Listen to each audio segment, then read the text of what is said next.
Hello बच्चों, क्या हाल चाल। तो भैया आप सभी का फिर से स्वागत है माइंड मैप सीरीज में। और आज हमारे पास बहुत प्यारा सा चैप्टर है, स्ट्रक्चर ऑफ एटम। इस सीरीज को आप फॉलो करना चाहते हैं, बार बार बोल रहा हूँ, इस सीरीज को आप अभी से लेकर एग्जाम हॉल तक बार बार यूज कर सकते हैं। अगर आप खुद से रिवाइज कर रहे हैं, बहुत टाइम लगा रहे हैं, तो ये सीरीज आपके लिए ही बनी है। पूरे 4 पोर्शन में हम लोग ये चैप्टर्स रिवाइज करेंगे, ठीक है। E/m अगर कोई पूछेगा इलेक्ट्रॉन का, तो 1.75 इंटू 10 की पावर 11 कूलम पर kg। इस शॉर्टकट को यूज करिए। क्या था शॉर्टकट? सो गया, पीकर सो गया, पीकर सो गया। बोर्स ने क्या बोला था कि भैया एनर्जी जो होती है इलेक्ट्रॉन की नहीं होती है, ऑब्वियस ऑर्बिट की होती है। अब आपके पास होमवर्क में यही है, PYQs करते रहिए। बार बार बोल रहा हूं, NCERT करते रहिए। हेलो बच्चों, क्या हाल चाल। तो भैया आप सभी का फिर से स्वागत है माइंड मैप सीरीज में। और आज हमारे पास बहुत प्यारा सा चैप्टर है, structure of atom. Last class में हमने मोल कॉन्सेप्ट को रिवाइज किया है। हम लोग NCERT के सीक्वेंस को फॉलो कर रहे हैं। और जिन लोगों को mole concept I hope so सबने उससे रिवाइज कर लिया होगा, फिर आप इस चैप्टर पे आए। इस सीरीज को आप फॉलो करना चाहते हैं, बार बार बोल रहा हूँ, इस सीरीज को आप अभी से लेकर एग्जाम हॉल तक बार बार यूज कर सकते हैं। अगर आप खुद से रिवाइज कर रहे हैं, बहुत टाइम लगा रहे हैं, तो ये सीरीज आपके लिए ही बनी है। अच्छा, दूसरी बात, कोई 11th का बच्चा या कोई 9th का बच्चा सोचे कि यहां से आके मैं कॉन्सेप्ट सही कर लूं, बेटा गलत वीडियो देख रहे हो। यहाँ पर उन बच्चों के लिए ज्यादा बेनिफिशियल है जो ये चैप्टर्स कर चुके हैं। जैसे क्लास 11th वाले ऑलरेडी अभी structure of atom mole concept कर चुके हैं, तो उनके लिए चैप्टर आसान है रिवाइज करना। 12th वाले जिनका अगले साल बोर्ड है और 11th रिवाइज करना चाहते हैं, विद इन आप मतलब 1 से 2 घंटे में रिवाइज कर लेंगे। और जो रिपीटर्स हैं, जिनको अगले साल नीट 2025 देना है, उनको तो ऑब्वियस है ये सबसे बेस्ट रिवीजन करने का तरीका है। इसके बाद आप बस क्वेश्चंस करने हैं, ठीक है। इसके बाद आप सिर्फ और सिर्फ क्वेश्चंस करोगे, ओके। तो आज हम लोग के पास एक चैप्टर है जिसका नाम है स्ट्रक्चर ऑफ एटम। और स्ट्रक्चर ऑफ एटम में फिर से वही बात कि कम से कम 2 क्वेश्चन, अब जो फिजिकल केमिस्ट्री का सिलेबस बचा है उसके हिसाब से मिनिमम 2 क्वेश्चन मिल जाएंगे। और स्ट्रक्चर ऑफ एटम में हम लोग पढ़ेंगे क्या क्या। तो सबसे पहले जो हम लोग पढ़ने वाले हैं, थोड़ा सा थ्योरेटिकल पोर्शन पढ़ेंगे। डिस्कवरी ऑफ सब एटॉमिक पार्टिकल, डिस्कवरी ऑफ सब एटॉमिक पार्टिकल्स। इसको हम लोग थोड़ा सा थ्योरी पार्ट्स है, लेकिन हाँ ये जानना जरूरी है, क्योंकि हो सकता है क्वेश्चंस डायरेक्ट आ जाए, इनडायरेक्ट वे में आ जाए, तो आपको पता होना चाहिए। डिस्कवरी ऑफ सब एटॉमिक पार्टिकल्स थोड़ा थ्योरेटिकल है, लेकिन उसके बाद देखोगे तो यहां पर अपने पास, जैसे मैं बोलूं कि जितने एटॉमिक मॉडल्स हैं, तो एटॉमिक मॉडल्स में आपको ही पता है एटॉमिक मॉडल्स में कौन कौन सी चीजें आ जाएंगी। थॉमसन मॉडल आएगा, जो कि सबसे ईजी मॉडल था, थॉमसन मॉडल था। उसके बाद कौन आता है? रदरफोर्ड आता है। और रदरफोर्ड मॉडल के बाद आपको कौन सा मॉडल मिल जाएगा? Sir, Bohr's model. लेकिन इन सबके बीच में कुछ ना कुछ कहानियां होती हैं, ऐसे नहीं होता है कोई भी आके कहीं भी। और उसके बाद क्वांटम मैकेनिकल मॉडल मिल जाएगा, यहां पर कुछ चीजें और मिलेंगी, वो सारी चीजें देखते हुए ध्यान से देखिएगा। मतलब स्पेक्ट्रा, हाइड्रोजन स्पेक्ट्रा मिल जाएगा, और स्पेक्ट्रा, डिब्रोगली, हाइजेनबर्ग, ये सब चीजें, डिब्रोगली एंड हाइजेनबर्ग प्रिंसिपल मिल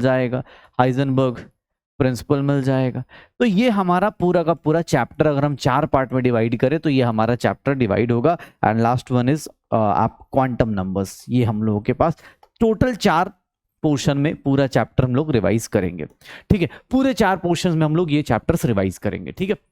अब शुरुआत में थोड़ी सी कहानी है, थोड़ी सी कहानी सुनते हैं और शुरुआत वाली कहानियों को रिलेट करते हुए पहले हम इस टॉपिक को करेंगे, फिर इस टॉपिक पे आएंगे, फिर इस टॉपिक पे, फिर इस टॉपिक पे, और ये चैप्टर हम लोग अगले 1-1.5 घंटे में खत्म कर लेंगे, ओके। तो चलो सबसे पहले कहानी करते हैं कि एटम के अंदर, सर एटम को लास्ट क्लास में बताया गया था कि एटम के अंदर 3 सब एटॉमिक पार्टिकल्स हैं, इलेक्ट्रॉन, प्रोटॉन और न्यूट्रॉन। इलेक्ट्रॉन की डिस्कवरी आखिर कैसे हुई होगी? किसी ने सबसे पहले इलेक्ट्रॉन कैसे इमेजिन किया होगा? ये सब बातें कहां से आई होंगी? तो उसके पीछे का रीजन क्या होता है? उसके पीछे एक इसके सबसे सिंपल सी चीज करी गई। डिस्कवरी ऑफ इलेक्ट्रॉन के लिए हम लोगों ने क्या किया? कैथोड रे एक्सपेरिमेंट किया। कैथोड रे एक्सपेरिमेंट क्या होता है? ध्यान सुनिएगा। कैथोड रे एक्सपेरिमेंट किया विथ परफोरेटेड एनोड। सर ये बातें, सर ये कैसे? अरे भैया, ये लिखने से पहले ये किसने किया? तो सर ये किया थॉमसन ने। ये किसने किया? थॉमसन ने, जिनका मॉडल भी हम लोग पढ़ेंगे। डिस्कवरी ऑफ इलेक्ट्रॉन कैसे हुआ? सर उससे पहले क्रुक थे। क्रुक ने बोला था कि सर एयर जो होता है नॉर्मल केस में इंसुलेटर होता है। एयर जो होता है नॉर्मल केस में इंसुलेटर ऑफ इलेक्ट्रिसिटी होता है, इलेक्ट्रिसिटी का इंसुलेटर होता है। ठीक है। एयर जो होता है इंसुलेटर होता है इलेक्ट्रिसिटी का, but air becomes conductor. Air क्या हो जाएगा? कंडक्टर बन जाएगा। Air become conductor, air become conductor. पता है कब एयर कंडक्टर कब बनता है? एयर कंडक्टर कब बनता है? Air become conductor when, air become conductors when, ध्यान से देखिएगा, एयर बिकम कंडक्टर व्हेन, क्या बोल दे उसको कि सर जब बहुत ज्यादा high voltage, when high voltage is applied, when high voltage is applied, when high voltage is applied at low pressure, at very low pressure. बहुत लो प्रेशर पे अगर हाई वोल्टेज दे दोगे, तो यही कॉन्सेप्ट यूज करके हमने, थॉमसन ने क्या किया, एक डिस्चार्ज ट्यूब बनाया जिसको बोल दिया गया कैथोड रे एक्सपेरिमेंट ट्यूब। ये देख लोगे तो यहां पर क्या हो गया, यहां पर क्या हो गया, इसको हमने बैटरी एक हाई वोल्टेज दे दिया। ध्यान से देखिएगा, हाई वोल्टेज होता है, हाई वोल्टेज होगा, हाई वोल्टेज के बीच में यहां पर एक ट्यूब से, ये देख लो यहां पर इसको हमने रख दिया, इसका नाम क्या हो गया, कैथोड। और यहां पर देखोगे तो ये मेरा हो गया एनोड। एनोड को परफोरेटेड बना दिया गया, मतलब एनोड के अंदर क्या कर दिए गए, होल्स बना दिए गए, एनोड के अंदर होल्स बना दिए गए। और यहां पर पीछे एक स्क्रीन लगाई गई, किसकी स्क्रीन लगाई गई, एक फ्लोरोसेंट स्क्रीन लगाई गई, जेडएनएस स्क्रीन लगा दी गई। जेडएनएस स्क्रीन का काम क्या होता है सर, जब भी लाइट इस पे आके हिट करेगी, ये फटाफट क्या करेगा, ग्लो कर जाएगा। उसने क्या देखा कि बहुत low pressure, very low pressure, very low pressure पे हमने क्या करना शुरू किया, अगर हाई वोल्टेज देते हैं तो यहां पर क्या देखने को मिला कि इधर से एक रेडिएशन की तरफ आ रही है, यहां से परफोरेटेड एनोड है, परफोरेटेड एनोड है, ये एक रेडिएशन जनरेट हो रही है। उस टाइम उसको ये नहीं पता था एक्चुअली रेडिएशन क्यों जनरेट होती है, बिकॉज गैसेस आयनाइज हो जाती हैं, गैसेस आयनाइज हो जाती हैं इसीलिए रेडिएशन होगी। उसने बोला कि यार कैथोड साइड से रेडिएशन आ रही है, इसीलिए इसका नाम क्या रख देते हैं, इसीलिए इसका नाम, डायरेक्शन क्या है, कैथोड से एनोड है, डायरेक्शन कहां से कहां है, कैथोड से एनोड की तरफ है, इसीलिए इसका नाम क्या रख देते हैं, कैथोड रे। बट ये सारी रे जो होती हैं इनविजिबल होती हैं, आपको नॉर्मल लाइट से नहीं दिखेंगी, इनविजिबल होगी, स्ट्रेट लाइन ट्रैवल करेगी, ये स्ट्रेट लाइन ट्रैवल करेगी। ये जो होता है ये consist of negatively charge particle होगा, consist of negatively charge particle होगा, ये नेगेटिवली चार्ज पार्टिकल से मिलके बने होंगे, consist of negatively charge particle, इससे मिलके बने होंगे, जिसका नाम उसने रख दिया कॉल्ड एज नेगाट्रॉन्स। ये थॉमसन ने नाम रख दिया नेगाट्रॉन्स, जिसको बाद में हम लोगों ने क्या बोला, इलेक्ट्रॉन्स बोल दिया। कैथोड रे के बारे में बोला गया कि भैया ये क्या करेगा, ये हीटिंग इफेक्ट दिखाएगा, ये हीटिंग इफेक्ट दिखाएगा, कैथोड रे हीटिंग इफेक्ट दिखाता है, ये मैकेनिकल इफेक्ट दिखाता है, कैथोड रे मैकेनिकल इफेक्ट दिखाता है। लोगों ने एक और क्वेश्चन पूछा कि भैया इसके अंदर अगर गैस चेंज कर दे तो, मान लो कोई और गैस लेके चले तो, कोई और गैस लेके चलोगे तो भी कोई इफेक्ट नहीं पड़ेगा, इसका E/m रेशियो जो होगा इंडिपेंडेंट ऑफ गैस, कोई भी गैस ले लो कोई फर्क नहीं पड़ेगा, इंडिपेंडेंट ऑफ गैस होगा। एंड कैथोड मटेरियल, जो भी मटेरियल आप यूज कर रहे हो उससे कोई फर्क नहीं पड़ेगा। कैथोड रे एक्सपेरिमेंट किसने किया, थॉमसन ने, और उसको एक इलेक्ट्रॉन पार्टिकल मिल गया जिसका नाम रख दिया गया इलेक्ट्रॉन। अब उसने इलेक्ट्रॉन देखा, अपना थॉमसन मॉडल बेचारा बड़ा शानदार बना दिया, उसने बोला इलेक्ट्रॉन ही होता है बाकी चीजें तो होती नहीं है। उसको बाद में रियलाइज होगा, बाद में पता चलेगा थॉमसन को। तो कैथोड रे ट्यूब क्या है sir, cathode ray experiment, perforated anode, zinc sulphide की स्क्रीन, ये कुछ प्रॉपर्टीज होती हैं कैथोड रे की, इनको ध्यान रखिए। अच्छा, क्या थॉमसन ने एक दो चीजें और करी। थॉमसन ने क्या करा, थॉमसन ने E/m निकाला, E/m specific charge of electron निकाल दिया, स्पेसिफिक चार्ज ऑफ इलेक्ट्रॉन। लोगों ने पूछा भैया बताओ इसके बारे में, इलेक्ट्रॉन के बारे में और बताओ। तो उसने क्या करा, एक्सपेरिमेंट करा। एक्सपेरिमेंट क्या करा, इसी को कैथोड रे को, एक्सपेरिमेंट को थोड़ा सा मॉडिफाई कर दिया, थोड़ा सा मॉडिफाई कर दिया, कैथोड रे एक्सपेरिमेंट को थोड़ा सा मॉडिफाई किया गया। क्या किया गया, थोड़ा सा मॉडिफाई किया गया, देख लो इसमें क्या किया गया, वही सेम सेटअप, सब कुछ सेम, हाई वोल्टेज रख दिया गया, यहां भी हाई वोल्टेज, यहां पर क्या किया गया, एनोड को सर्कुलर बनाया गया और यहां से ऐसे बना दिया गया। ये मेरा कैथोड है, ये मेरा कैथोड है, ध्यान से देखिएगा, कैथोड हो गया, ये मेरा एनोड हो गया, एक्सपेरिमेंट देख लेना, एनोड हो गया। और फिर से वही सेम चीज, लो प्रेशर पे, very low pressure, very low pressure, अब की बार वेरी लो प्रेशर। अब की बार क्या करा इसने, अब की बार क्या करा कि सर कैथोड रे गई और उसने क्या करा, कैथोड रे का डेविएशन देखना शुरू किया। इसने बोला कैथोड रे अगर नॉर्मल जाए और अगर इलेक्ट्रिक फील्ड लगाओगे तो ऊपर की तरफ हिट कर रहा है। सर ये कब है, जब इलेक्ट्रिक फील्ड है, जब इलेक्ट्रिक फील्ड होता है तब होगा, इलेक्ट्रिक फील्ड होगा तब। अगर मैग्नेटिक फील्ड लगाओगे परपेंडिकुलर अपोजिट तो यहां पर आके हिट करेगा। और सर अगर इन दोनों को बैलेंस कर दोगे तो यहां पर आके हिट करेगा। मतलब ये सिर्फ और सिर्फ यहां से फिजिक्स की यूज करके, इलेक्ट्रिक और मैग्नेटिक फील्ड का यूज करके कैथोड रे का डेविएशन देखना शुरू किया। और कैथोड रे का जो डेविएशन होता है, डेविएशन ऑफ कैथोड रे जो होता है बेटा, डेविएशन ऑफ कैथोड रे जो होगा वो किस पे डिपेंड करेगा? तो सर वो डिपेंड करता है चार्ज के ऊपर। जितना चार्ज, जितना इलेक्ट्रिक एंड मैग्नेटिक फील्ड, जितना electric and magnetic field and inversely proportional to mass हो जाता है, जितना इलेक्ट्रिक एंड मैग्नेटिक फील्ड। तो ये बेचारा थॉमसन यहां से E/m निकाल के चला गया, किसका सर? इलेक्ट्रॉन का। लेकिन चार्ज ऑन इलेक्ट्रॉन जो होगा, चार्ज ऑन इलेक्ट्रॉन कौन निकालेगा? चार्ज ऑन इलेक्ट्रॉन किससे पता चला? तो यहां पर मिलिकॉन ऑयल ड्रॉप एक्सपेरिमेंट हुआ। ये सब कुछ आपको एनसीईआरटी में मिल जाएगा। मिलिकॉन ऑयल ड्रॉप एक्सपेरिमेंट से पता चला। मिलिकॉन ऑयल ड्रॉप एक्सपेरिमेंट से चार्ज ऑन इलेक्ट्रॉन निकला। क्या किया गया था उसमें? क्या बोला गया कि भैया एक अगर नॉर्मल ड्रॉप गिर रहा है तो उसमें ग्रेविटेशनल फोर्स और एयर का ड्रैग लगेगा, लेकिन अगर उसके ऊपर चार्ज लगा दो तो ऑब्वियस उसके ऊपर इलेक्ट्रोस्टैटिक फोर्स लगेगा। और इसीलिए चार्ज ऑन इलेक्ट्रॉन हमें कितना मिल गया sir? Charge on electron 1.6 into 10 की power -19 coulomb. Mass of electron हम लोग क्या निकाल देते हैं? 9.1 इंटू 10 की पावर -31 kg। E/m अगर कोई पूछेगा इलेक्ट्रॉन का तो 1.75 इंटू 10 की पावर 11 कूलम पर kg। ये सारी चीजें निकल के आ गई। इलेक्ट्रॉन का एक बायोडेटा निकाल दिया हम लोगों ने। इलेक्ट्रॉन को थॉमसन ने डिस्कवर किया, उसके ऊपर चार्ज जो निकाला मिलिकन ने निकाला, बाकी deviation of cathode ray, cathode ray की प्रॉपर्टीज क्या होती हैं ये पता चल गया। जैसे ही हमें पता चला, अच्छा मिलिकॉन ड्रॉप एक्सपेरिमेंट से एक चीज और पता चला, दुनिया का जितना भी चार्ज है वो सारा का सारा किसका इंटीग्रल मल्टीपल है? सर किसका इंटीग्रल मल्टीपल है? इस टाइप के चार्ज का इंटीग्रल मल्टीपल। मतलब या तो वो इलेक्ट्रॉन का चार्ज होगा या फिर प्रोटॉन का मल्टीपल होगा, उसी का क्वांटाइजेशन होगा। तो दुनिया के जितने भी चार्ज होंगे उसी के मल्टीपल होंगे, उसी के इंटीग्रल मल्टीपल होंगे। फिर किसने बोला सर डिस्कवरी ऑफ प्रोटॉन बताइए, डिस्कवरी ऑफ प्रोटॉन बताइए। प्रोटॉन की डिस्कवरी के लिए कुछ नहीं किया गया सर, वही सेम एक्सपेरिमेंट, बस इसमें अपोजिट डायरेक्शन में चले गए। सेम एक्सपेरिमेंट, इसको हम लोग बोल देते हैं एनोड रे एक्सपेरिमेंट। एनोड रे एक्सपेरिमेंट विथ परफोरेटेड कैथोड। अब की बार अपोजिट कर दिया गया, अब की बार अपोजिट कर दिया गया परफोरेटेड कैथोड, कैथोड की परफोरेशन के साथ। सर देखना एक बार, अगर डिस्कवरी ऑफ प्रोटॉन पे जाओगे तो यहां पर कुछ नहीं, सेम सेटअप बनाया गया। अब की बार इधर से देखोगे हाई वोल्टेज, यही सेम चीज, हाई वोल्टेज दे दिया गया, हाई वोल्टेज हो गया। और यहां पर देखोगे ये हमारा एक कैथोड है। अब की बार कैथोड को होल कर दिया गया, मतलब यहां यहां यहां यहां यहां, और पीछे एक जिंक सल्फाइड की स्क्रीन लगा दी गई। अब की बार रेडिएशन इधर ट्रीट किया गया, जिंक सल्फाइड की स्क्रीन लगा दी गई। ये मेरा एनोड था, ये मेरा एनोड था।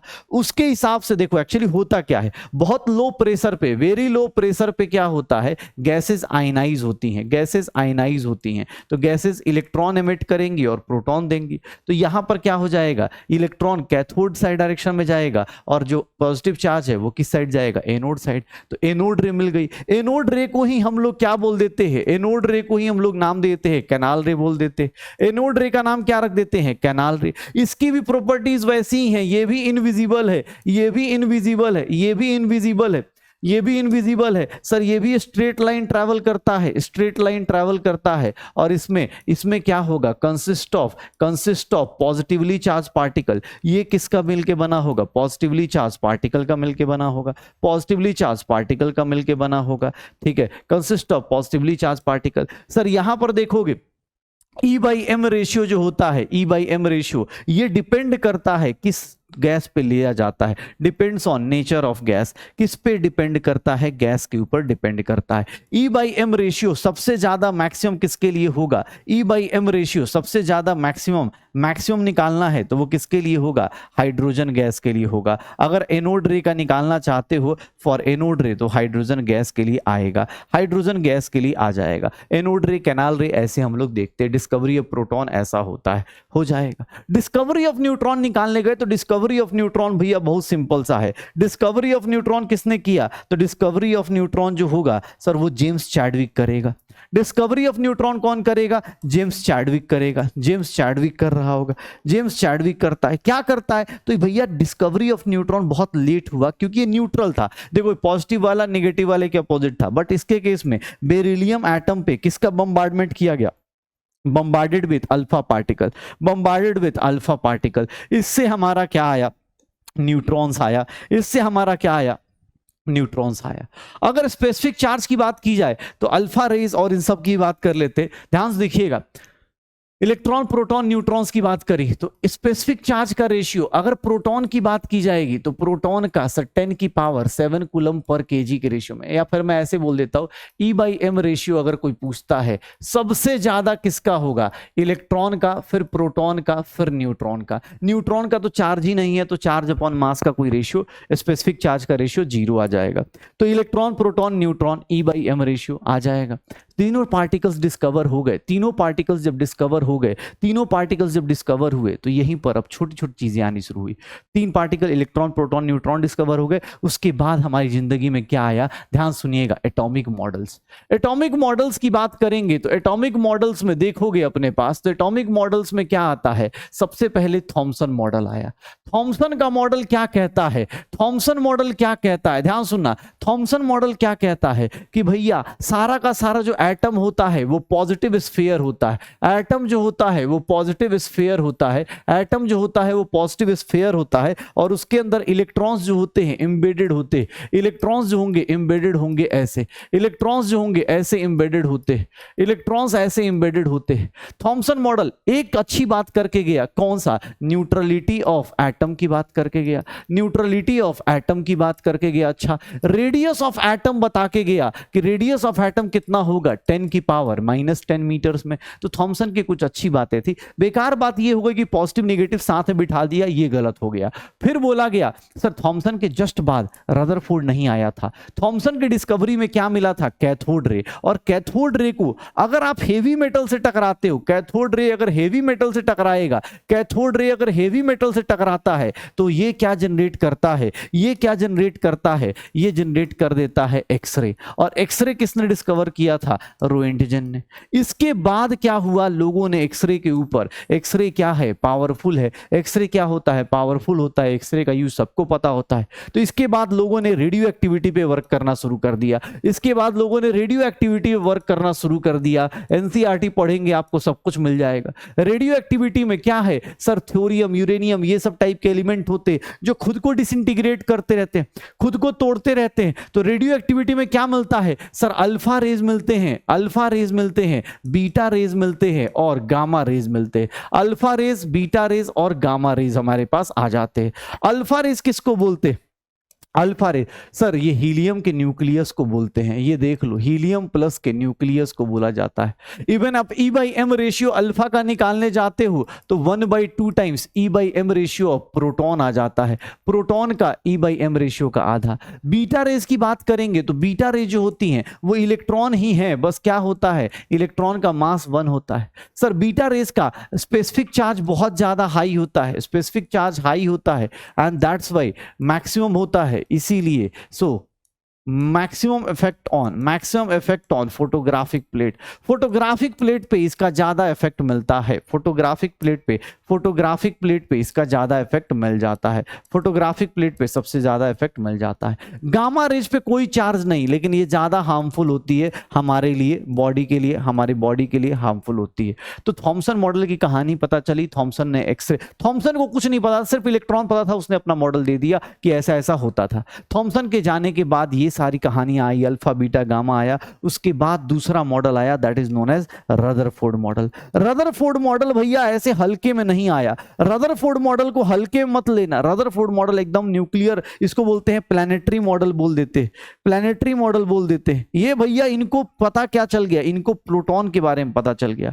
इन्होंने क्या बोला कि भैया सुनिएगा, रदरफोर्ड ने क्या बोला कि मैं क्या करूंगा, यहां पर अल्फा रेज बम्बार्ड करूंगा, अल्फा रेज बम्बार्ड करूंगा किसके ऊपर, बहुत पतली सी गोल्ड फॉयल ले लूंगा 100 नैनोमीटर्स का, मतलब इतना पतला सा कि वो एटम को एटम को रिप्रेजेंट करे, और इससे पास कराऊंगा। इससे इनको 3 ऑब्जर्वेशन मिली। एक तो बिना डेविएशन के पास हुए, अनडिफ्लेक्टेड पास हुए, बिना किसी डेविएशन के पास हुए। एक में थोड़ा डेविएट हो गए और एक एकदम बाउंस बैक आ गया। तो ये हम लोगों के पास थोड़ा सा 3 ऑब्जर्वेशन करे रदरफोर्ड ने। इन्होंने बोला कि मोस्ट ऑफ द एटम क्या है, मोस्ट ऑफ द एटम क्या हो जाएगा, एम्प्टी हो जाएगा। Most of the atom undeflected pass कर रहा है, मतलब most of the atom empty है।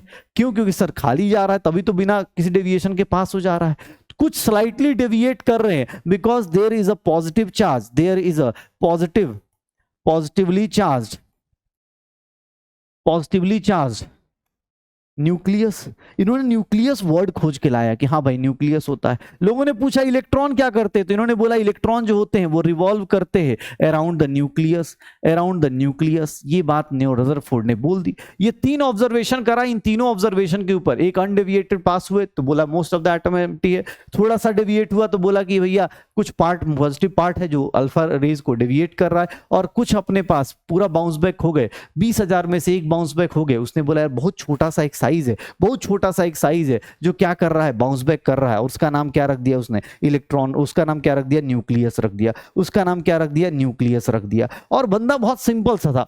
अल्फा पार्टिकल्स को रदरफोर्ड मॉडल कैसे आया, तो रदरफोर्ड अल्फा रे स्कैटरिंग एक्सपेरिमेंट भी हम लोग नाम दे देते हैं ना, स्कैटरिंग एक्सपेरिमेंट भी हम लोग नाम दे देते कि भैया इसका नाम क्या होगा, alpha rays, alpha rays scattering experiment. इसने क्या करा, यहां से 2 चीजें निकाली। एक याद रखिएगा, कितना, distance of closest approach, distance of closest approach, distance of closest approach मतलब कितना पास तक पॉजिटिव है। अल्फा रे क्या है, पॉजिटिव है। न्यूक्लियस भी क्या होगा, पॉजिटिव होगा। ध्यान सुनिएगा, न्यूक्लियस के ऊपर चार्ज ऑन न्यूक्लियस कितना होता है, किसी के ऊपर पूछे चार्ज ऑन न्यूक्लियस किसी भी एटम का, तो प्लस जेड इंटू ई, कितना number of proton into plus उसका चार्ज। तो जिसने क्या बोला, distance of closest approach directly proportional to atomic number inversely proportional to mass या फिर काइनेटिक एनर्जी या फिर वेलोसिटी का स्क्वायर, वेलोसिटी स्क्वायर। ये डिस्टेंस ऑफ क्लोजेस्ट अप्रोच निकाला। अल्फा रेज में और क्या निकाल दिया, तो इसने रेडियस ऑफ न्यूक्लियस का ऑर्डर बता दिया, रेडियस ऑफ न्यूक्लियस बता दिया। रेडियस ऑफ न्यूक्लियस कितना होगा, 10 की पावर -15 मीटर के रेंज में। यहां से पता चल गया कि sir radius of atom upon radius of nucleus निकालोगे, radius of atom upon radius of nucleus निकालोगे 10 की power 5 times. Volume of atom divide by volume of nucleus निकालोगे तो इसको हम लोग क्या बोल देंगे, 10 की पावर 15 टाइम्स। ये वॉल्यूम ऑफ एटम का रेशियो आ जाता है। तो radius of atom, radius of volume of atom, इस तरह से रदरफोर्ड के पार्टिकल्स और रदरफोर्ड का एक्सपेरिमेंट आप निकाल सकते थे। यहां से रदरफोर्ड मॉडल आया। रदरफोर्ड से पूछा गया कि आपने बोला न्यूक्लियस होता है और न्यूक्लियस के अराउंड इलेक्ट्रॉन्स घूमते हैं, तो लोगों ने बोला कि इलेक्ट्रॉन्स अंदर क्यों नहीं आ रहे, तो उसने बोला इलेक्ट्रॉन्स इसलिए अंदर नहीं आ रहे क्योंकि अंदर जो फोर्स लगेगा इसको बोलते हैं इलेक्ट्रोस्टैटिक फोर्स। ये इलेक्ट्रोस्टैटिक फोर्स ऑफ अट्रैक्शन होगा, इलेक्ट्रोस्टैटिक फोर्स ऑफ अट्रैक्शन होगा, और इसको बैलेंस करने के लिए बाहर कौन सा फोर्स लगेगा, सेंट्रीफ्यूगल फोर्स लगेगा। बाहर कौन सा फोर्स लगेगा, सेंट्रीफ्यूगल फोर्स लगेगा। रदरफोर्ड आया, रदरफोर्ड को उंगली किसने करी, मैक्सवेल ने। थॉमसन का तो बेचारा स्टेबिलिटी था ही नहीं, रदरफोर्ड को उंगली किसने करी, रदरफोर्ड की ड्रॉबैक किसने बताया, ड्रॉबैक क्या था रदरफोर्ड का, ड्रॉबैक ऑफ रदरफोर्ड क्या था, सर मैक्सवेल करके एक साइंटिस्ट आया रदरफोर्ड मॉडल का। सर रदरफोर्ड मॉडल का साइंटिस्ट कौन आया, मैक्सवेल। मैक्सवेल ने क्या करा भैया, इसने ये बोला कि भैया एक बात बताइएगा, अगर कोई इलेक्ट्रॉन या कोई भी चार्ज पार्टिकल, अगर कोई भी चार्ज पार्टिकल अगर यूनिफॉर्म एक्सेलरेटेड मोशन में होगा, अगर कोई charge particle uniform accelerated motion में होगा तो वो क्या करेगा, सर वो रेडिएशंस एमिट करेगा। तो इलेक्ट्रॉन्स जो ऐसे घूम रहा है वो घूमते घूमते रेडिएशन एमिट करते करते एनर्जी कम होते होते कहां चला जाएगा, न्यूक्लियस में मर्ज कर जाएगा। तो मैक्सवेल ने बोला कि भैया ज्यादा टाइम नहीं लगेगा, 10 की पावर -8 सेकेंड में आपका इलेक्ट्रॉन किस में मर्ज हो जाएगा, न्यूक्लियस में मर्ज हो जाएगा। 10 की पावर -8 सेकेंड में न्यूक्लियस में मर्ज हो जाएगा।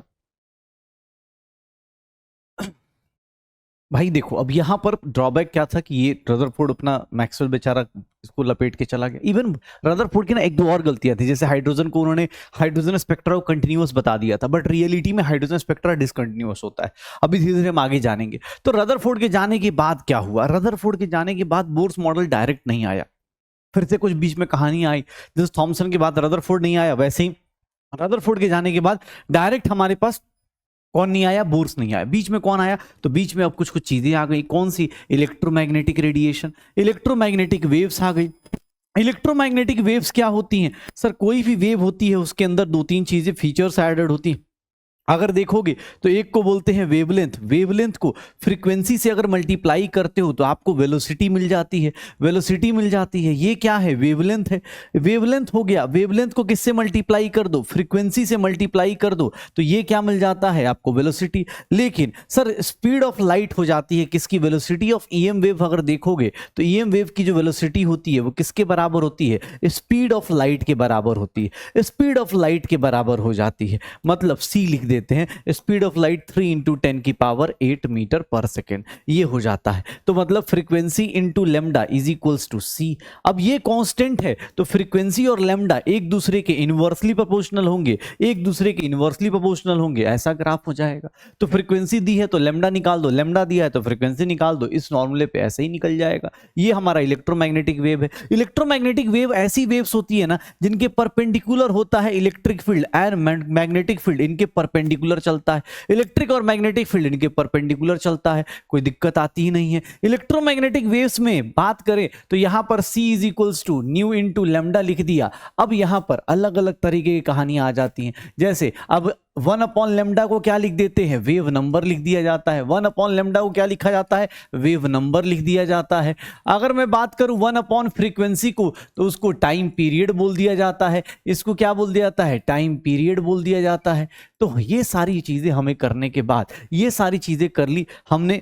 ये अब यहां से हमारा इलेक्ट्रोमैग्नेटिक रेडिएशंस जो है, इलेक्ट्रोमैग्नेटिक स्पेक्ट्रा की अगर बात करें, ईएम स्पेक्ट्रा की बात करें तो इलेक्ट्रोमैग्नेटिक स्पेक्ट्रा कौन कौन से लोग आते थे तो याद करना अपने पास। यहां पर याद करने का तरीका ऐसे होता है, रेडियो में आई वॉ यू एक्स गर्लफ्रेंड से चैट नहीं करूंगा, एक्स गर्लफ्रेंड से चैट नहीं करूंगा। इधर से इधर जाते हैं फ्रीक्वेंसी बढ़ती है, इधर से इधर जाते हैं फ्रीक्वेंसी बढ़ती है, फ्रीक्वेंसी इंक्रीज करती है। रेडियो, रेडियो वेव्स, आर मतलब रेडियो वेव्स। याद करने का ट्रिक याद रखना, ये क्या है? रेडियो वेव्स है। ये क्या है? रेडियो वेव्स है।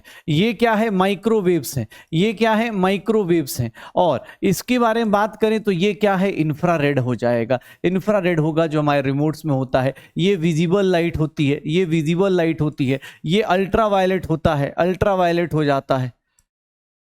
अगर इसकी बात करेंगे तो ये एक्सरे हो जाएगा, ये गामा रेज होंगे, ये गामा रेज होंगे, ठीक है। और ये कॉस्मिक रेज होगा, ये कॉस्मिक रेज होगा। तो ये अलग अलग नाम हमने दे दिए भैया। इलेक्ट्रोमैग्नेटिक रेडिएशंस में ये आते हैं। रेडियो में आई वॉव यू एक्स गर्लफ्रेंड से चैट नहीं करूंगा। फ्रीक्वेंसी इधर से इधर जाते हैं, इंक्रीज होती है। अपोजिट साइड आएंगे तो वेवलेंथ क्या हो जाएगा? इंक्रीज हो जाएगा। अगर फ्रीक्वेंसी बढ़ती है वेवलेंथ क्या हो जाता है? डिक्रीज कर जाता है। फिर ये सब करने के बाद हमारे पास कौन आ गया? तो हमारे पास आ गया Planck's quantum theory. Planck's quantum theory अभी भैया देख लो, प्लैंक्स क्वांटम थ्योरी क्या कहता है कि सर जितनी भी रेडिएशंस होती हैं वो कंटिन्यूअस नहीं होती, वो डिसकंटिन्यूअस होती हैं। और ये छोटे जो पैकेट्स ऑफ एनर्जी होती है इन्हीं को हम लोग क्या बोल देते हैं? क्वांटम बोल देते हैं या क्वांटा बोल देते हैं। ये छोटे छोटे पैकेट्स ऑफ एनर्जी होती है, स्मॉल पैकेट्स ऑफ एनर्जी। और जितनी एनर्जी आप रेडिएट करें या एब्जॉर्ब करें, रेडिएट करें चाहे एब्जॉर्ब करें, वो directly proportional to frequency. E is equals to h into nu हो जाता है। E is equals to h into nu, where h is equals to Planck's constant लिख देते थे। h is equals to Planck's constant लिख देते थे, जिसकी वैल्यू h की वैल्यू 6.626 इंटू 10⁻34 जूल्स सेकंड आ जाती थी। फिर किसने बोला सर अगर मजा नहीं आ रहा है, E is equals to H nu पे मजा नहीं आ रहा, क्या मैं इसको लिख सकता हूं hc/λ? एकदम लिख सकते हो सर। न्यू को क्या लिख सकते हो? न्यू को क्या लिख सकते हो? यहां से न्यू को क्या लिख सकते हो? c/λ पुट कर दो। सर यहां पर देख लो hc की फॉर्मूले को, hc की वैल्यू को याद रखना। अगर तुम्हें न्यूमेरिकल फास्ट करना है तो आप ऐसे भी लिख सकते हो। hc की न्यूमेरिकल्स के लिए इसको यूज कर लो। किसने बोला सर ये भी देखो ऐसा भी लिख सकते हैं क्या? एकदम लिख सकते हैं। 1/λ को क्या लिख देंगे? वेव नंबर, मल्टीप्लाई कर दो। अब यहां से ग्राफ बनाना चाहो तो ग्राफ कितने भी टाइप के बन सकते हैं। एनर्जी और फ्रीक्वेंसी का ग्राफ, सर ये ऐसे जाएगा। एनर्जी और फ्रीक्वेंसी का ग्राफ, एनर्जी और वेवलेंथ का ग्राफ, एनर्जी और वेवलेंथ का ग्राफ इनवर्सली आएगा। एनर्जी और वेव नंबर का ग्राफ, एनर्जी और वेव नंबर, या फिर 1/λ का ग्राफ, सर ये कैसा जाएगा? इसका ऐसे जाएगा। Slope is equals to hc जाएगा। ये किसने बोला? सर प्लैंक्स क्वांटम थ्योरी ने। अगर n फोटॉन्स हैं, अगर n फोटॉन्स हैं, n क्वांटम्स हैं, तो उस केस में एनर्जी की वैल्यू n टाइम्स हो जाएगी, n times n h nu, n times n hc/λ, n times hc nu बार हो जाएगा। जाएगा। तो ये n फोटॉन्स के लिए बात करें तो n फोटॉन्स ऐसे आ जाएगा, E is equals to NH nu NHC by lambda, ऐसे देख सकते हैं। अब ये छोटी छोटी चीजें देख लो अपने पास। मुझसे बोला गया कि सर पावर कहीं कहीं मिल जाए तो power is nothing, energy per unit time बोल देते, power energy per unit time बोल देते। पावर का यूनिट क्या होता है? वॉट। जब आप न्यूमेरिकल्स करोगे तो वहां पर बार बार एनर्जी जो होगी वॉट में दी होगी कि बल्ब का पावर इतना है, तो टेंशन नहीं लेना है, जूल्स पर सेकंड पुट कर दो, आंसर आ जाएगा। प्लैंक्स क्वांटम थ्योरी से यहां पर एक दो चीजें और प्रूव कर देते हैं। अगर आप कोई रेडिएशन एब्जॉर्ब करते हो फ्रीक्वेंसी ν1 और आप दो फ्रीक्वेंसी रेडिएट करते हो ν2 और ν3, फ्रीक्वेंसी एडिटिव होती है। फ्रीक्वेंसी क्या होगी? एडिटिव होगी, फ्रीक्वेंसी एडिटिव होगी। लेकिन अगर आप वेवलेंथ की बात करोगे तो वेवलेंथ अगर आप एब्जॉर्ब करोगे और वेवलेंथ अगर आप एमिट करोगे, वेवलेंथ अगर आप एमिट करोगे λ1 λ2, तो यहां पर 1/λ1 इज नथिंग, 1/λ2 प्लस 1/λ3 आ जाता है। या फिर वेव नंबर के केस में बात करें तो वेव नंबर क्या हो जाएगा? वेव नंबर क्या हो जाएगा अपने पास? हाँ, वेव नंबर रेसिप्रोकल में, sorry wave number directly additive हो जाएगा। तो ये हमारा एनर्जी ऑफ फोटोन हो गया। एनर्जी ऑफ फोटोन से पता चल गया। हम लोग यहाँ पर कुछ कुछ जगह पर देखो, कुछ कुछ जगह पर क्या करते हैं, शॉर्टकट मार लेते। क्या है? जैसे इलेक्ट्रॉन वोल्ट एक यूनिट आता है, इलेक्ट्रॉन वोल्ट एक यूनिट आता है, 1 EV लिखा जाता है, 1.6 × 10⁻⁻19 जूल बोलते हैं। ये यूनिट है एनर्जी का, एक एनर्जी का ये भी यूनिट होता है।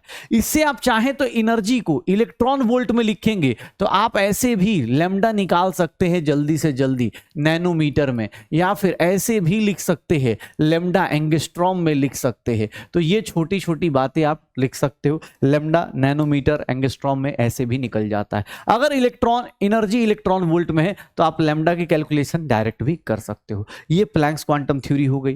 प्लैंक्स क्वांटम थ्योरी के जस्ट बाद हमारे पास कौन आ जाता है? Photo electric effect. Photo electric effect किसने करा?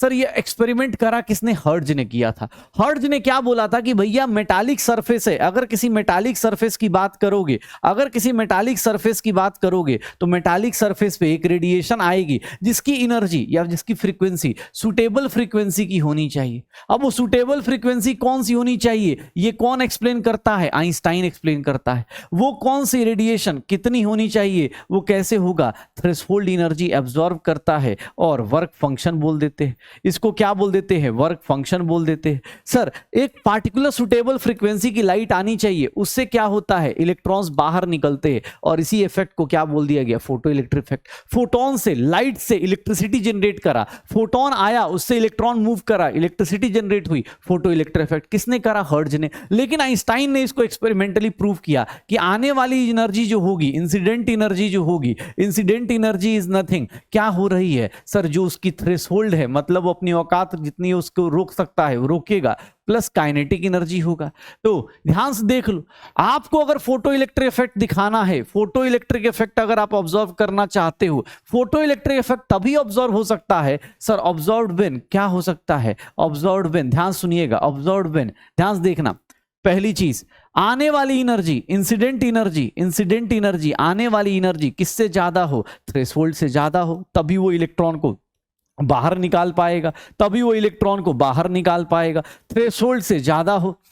दूसरा, सर आने वाली फ्रीक्वेंसी, आने वाली जो एनर्जी है, या हम बोल सकते हैं आने वाली जो फ्रीक्वेंसी है वो किससे ज्यादा हो? थ्रेशोल्ड फ्रीक्वेंसी से ज्यादा होनी चाहिए, थ्रेशोल्ड फ्रीक्वेंसी से ज्यादा होनी चाहिए। ये कैसे लिख दिया? Because energy is directly proportional to frequency. लेकिन आने वाला जो वेवलेंथ है, आने वाली जो लाइट का वेवलेंथ है, इंसिडेंट वेवलेंथ जो होगा वो किससे कम होगा? इंसिडेंट वेवलेंथ, थ्रेशोल्ड वेवलेंथ से, थ्रेशोल्ड वेवलेंथ से क्या होना चाहिए? थ्रेशोल्ड वेवलेंथ से क्या होना चाहिए? कम होना चाहिए। तो ये छोटी छोटी 3 बातें बोली गई। लोगों ने बोला सर डेरिवेशन बताओ, कैसे करेंगे? कुछ नहीं, आइंस्टाइन ने इसी को डिराइव कर दिया। बोला कि प्लैंक्स क्वांटम थ्योरी उठाई, हर्ट्ज का एक्सपेरिमेंट उठाया और उसने क्या करा ये एक्सप्लेन कर दिया कि बोला कि इंसिडेंट एनर्जी, ध्यान से देखिएगा, इंसिडेंट एनर्जी ये किसके बराबर होगा? थ्रेशोल्ड एनर्जी के plus quantum energy, kinetic energy of photo electrons. तो ध्यान से देखना, इंसिडेंट एनर्जी को उसने किस फॉर्म में लिख दिया? H nu. देख लो, H nu not plus kinetic energy. यहां से काइनेटिक एनर्जी कितनी आ गई, H nu minus nu not आ गया। काइनेटिक एनर्जी देख लो, अगर nu greater than nu not है तभी अपना फोटो इलेक्ट्रिक इफेक्ट होगा। किसने बोला सर दूसरा तरीका बताओ, तो उसने लिखने का एक तरीका ये भी लिख दिया, Hc by lambda is equals to Hc by lambda not plus क्या लिख दिया, काइनेटिक एनर्जी। लेमडा नॉट क्या है, थ्रेशोल्ड एनर्जी। न्यू नॉट क्या है, थ्रेशोल्ड फ्रीक्वेंसी। यहां लिख भी देता हूं, threshold frequency new not, threshold wavelength lambda naught. इसको कितना लिखते हैं, लेमडा। ये कितना होता है, न्यू। ये देख लो। तो इसने बोला कि भैया ये देखो सर, यहां से काइनेटिक एनर्जी निकालेंगे तो Hc by Hc lambda not minus lambda upon lambda not minus lambda into lambda not. ये काइनेटिक एनर्जी का ये भी फॉर्मूला आ गया। यहां पर बहुत छोटे छोटे न्यूमेरिकल्स आ जाते हैं कि भैया क्वेश्चंस करने के। काइनेटिक एनर्जी को आप क्या लिख सकते हैं, half mass of electron v square is equals to H nu minus nu not लिख सकते हैं, या फिर Hc lambda not minus lambda divide by lambda into lambda not लिख सकते हैं। तो ये काइनेटिक एनर्जी को ऐसे इक्वेट किया जा सकता है, काइनेटिक एनर्जी को ऐसे इक्वेट किया जा सकता है, काइनेटिक एनर्जी को ऐसे इक्वेट किया जा सकता है।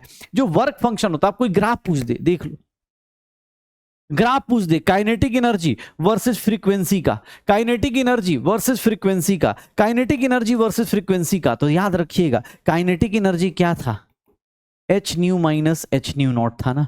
तो ये जो होगा नीचे से आएगा, क्योंकि शुरुआत में जो एनर्जी होती है ना, शुरुआत में जो एनर्जी होती है वो थ्रेशोल्ड के पास जाती है। इसको हम लोग, एक मिनट,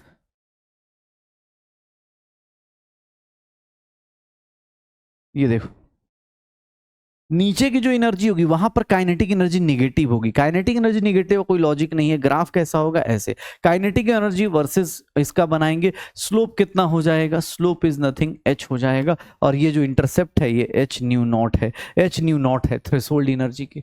अगर बोला जाए कि इंटेंसिटी बढ़ाते हैं, ध्यान सुनिएगा, इंटेंसिटी बढ़ाएंगे, इंटेंसिटी का मतलब सर एनर्जी बढ़ाना, एनर्जी का मतलब नंबर ऑफ फोटॉन्स बढ़ाना, नंबर ऑफ फोटॉन्स बढ़ाते हैं तो नंबर ऑफ फोटॉन्स बढ़ाएंगे ना तो आपकी आने वाली एनर्जी बढ़ेगी।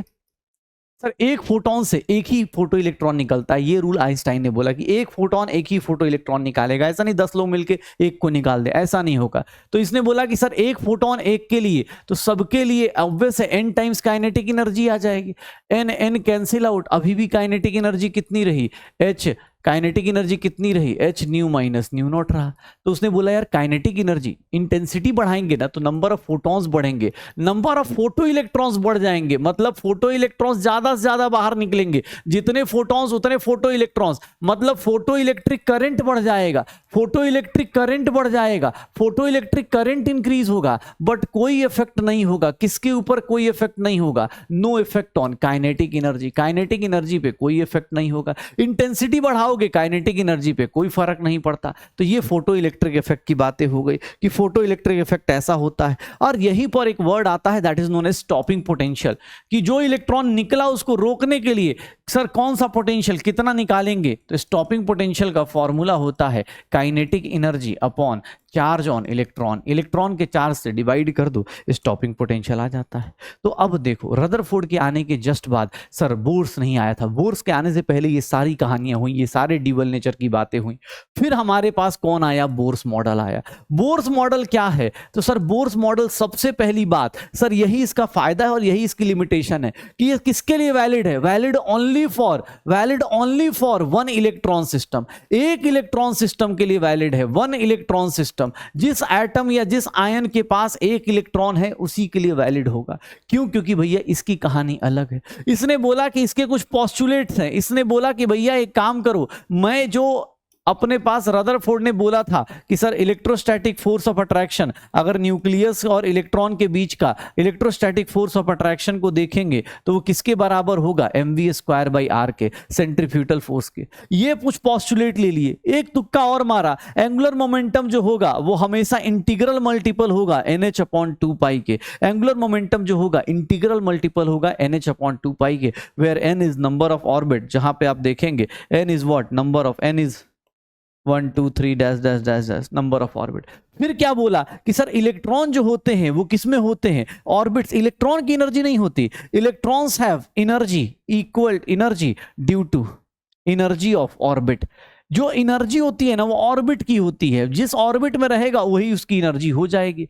उस ऑर्बिट के ऑब्वियस इलेक्ट्रॉन जो होते हैं लूज और गेन इलेक्ट्रॉन, लूज और गेन एनर्जी, लूज और गेन एनर्जी जब वो क्या करें, when they shift to other orbit, जब वो किसी और ऑर्बिट में जाते हैं तो होता है। मतलब उसके हिसाब से इलेक्ट्रॉन की अपनी एनर्जी नहीं होती, उस ऑर्बिट की, उस रास्ते की एनर्जी होती है। और उस रास्ते की एनर्जी पे ऑब्वियसली इस रास्ते से उस रास्ते जाओगे तो एनर्जी या तो लूज करोगे या गेन करोगे। तो बोस के कुछ पॉस्टुलेट थे कि भैया ये जो होगा इसको ले लो, mvr is equal to NH/2 pi. Electrons की अपनी एनर्जी नहीं होती, उस रास्ते की एनर्जी होती है, और उस रास्ते को चेंज करेंगे तो या तो एनर्जी लूज करेंगे या फिर एनर्जी गेन करेंगे। बोर्स मॉडल को डिराइव करके हमें कुछ रिजल्ट्स मिलते हैं। रिजल्ट्स क्या मिलते हैं, रिजल्ट्स ऑफ बोर्स मॉडल क्या मिलता है सर? बोर्स मॉडल को डिराइव करेंगे तो हमें मिलता है radius of nth orbit that is 0.529 n square by Z angstrom, या फिर 52.9 n square by Z picometres. ये रेडियस ऑफ nth ऑर्बिट मिल जाता है। मतलब अगर रेडियस को देखें तो रेडियस किस पे डायरेक्टली प्रोपोर्शनल होगा? अगर r1/r2 रेडियस की बात करें तो n स्क्वायर बाई जेड।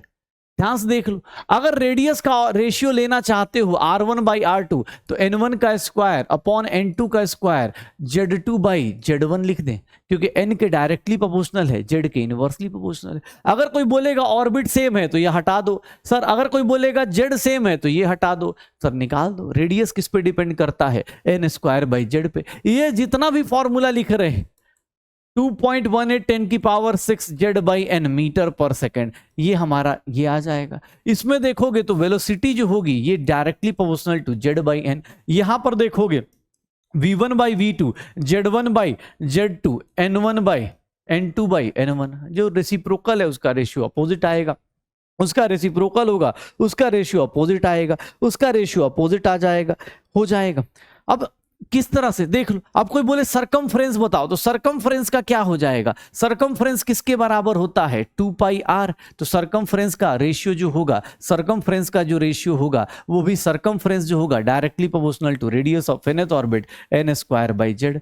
अगर मैं बोल दूं, ध्यान सुनना अपने पास, अगर मैं बोल दूं टाइम पीरियड का बताओ तो टाइम पीरियड कैसे निकालोगे sir? Time period circumference divide by velocity. Time period किसके होगा सर? टाइम पीरियड रेडियस के अपॉन वेलोसिटी के। रेडियस किस पे डिपेंड करता है? n²/z। वेलोसिटी किस पे डिपेंड करती है? z/n, n³/z²। टाइम पीरियड आ जाएगा। टाइम पीरियड किस पे डिपेंड कर जाएगा? z³/n² पे डिपेंड कर जाएगा। तो ये छोटी छोटी चीजें देख लो, यहां पर सरकमफ्रेंस हो गया, टाइम पीरियड हो गया। फिर बोर्स मॉडल का एक दो और आता है, वो है energy of nth orbit. Energy की बात करोगे तो एनर्जी ऑफ nth ऑर्बिट क्या आता है? एनर्जी ऑफ nth ऑर्बिट किसके बराबर आता है? That is En, and that is equals to -13.6 z²/n² electron volt, या फिर लिख देते हैं -2.8 अरे यार -2.18 into 10⁻⁻18 z²/n² joules per atom, यही हो जाता है। तो ये एनर्जी ऑफ nth ऑर्बिट आ जाता है, एनर्जी ऑफ nth ऑर्बिट आ जाता है कि भैया ये अपने पास। और ध्यान सुनना, इसमें अगर कोई बोल दे तो यहां पर पोटेंशियल एनर्जी और काइनेटिक एनर्जी का एक्सप्रेशन भी आप लिख सकते हो। पोटेंशियल एनर्जी क्या होता है? -kZe²/r। काइनेटिक एनर्जी की बात करोगे तो काइनेटिक एनर्जी ऐसे ½ mv² लिख सकते हैं, लेकिन ½ mv² के बदले क्या लिख देते हैं? kZe²/2r। टोटल एनर्जी, जो एनर्जी ऑफ nth ऑर्बिट है, इसको जोड़ोगे तो -kZe²/2r आ जाएगा। यहां से कुछ रिलेशन भी निकाला जाता है कि total energy is nothing minus of kinetic energy. Kinetic energy is -1/2 times potential energy. ये कुछ कुछ रिलेशंस आ जाते हैं, इसको भी आप ध्यान रख सकते हैं। इससे मुझे कुछ चीजें पता चल गई कि जैसे जैसे नंबर ऑफ ऑर्बिट बढ़ाते हो, देख लो n की वैल्यू जैसे जैसे बढ़ेगी रेडियस बढ़ेगा, रेडियस बढ़ेगा, रेडियस इंक्रीज होगा। वेलोसिटी क्या होगी? किसी ऑर्बिट के इलेक्ट्रॉन की डिक्रीज होगी। एनर्जी क्या होगी? ध्यान से देखिएगा, एनर्जी क्या होती है? इंक्रीज करती है। एनर्जी n² है ना, z²/n²। एनर्जी क्या होगी सर? निगेटिव में, ऑब्वियस है निगेटिव में क्या होगी? एनर्जी कम होगी, तो ऑब्वियस एनर्जी क्या हो जाती है? एनर्जी गैप क्या हो जाएगा? एनर्जी गैप क्या हो जाएगा? डिक्रीज हो जाएगा। तो जैसे जैसे ऑर्बिट बढ़ता है, रेडियस बढ़ता है, वेलोसिटी कम होती है, एनर्जी ज्यादा होती है, एनर्जी गैप क्या हो जाता है? कम हो जाता है। ये कुछ बोर्स के अपने अपने कुछ फंडे आए कि हाँ भैया ये चीजें होंगी, धीरे धीरे आप यहां पर देखोगे, धीरे धीरे देखोगे, अगर एन की वैल्यू क्या कर दे, इन्फिनिटी कर दे, मतलब आप कहां लेके चले जाओ, एनर्जी एट इन्फिनिटी कितना आ जाता है, 0।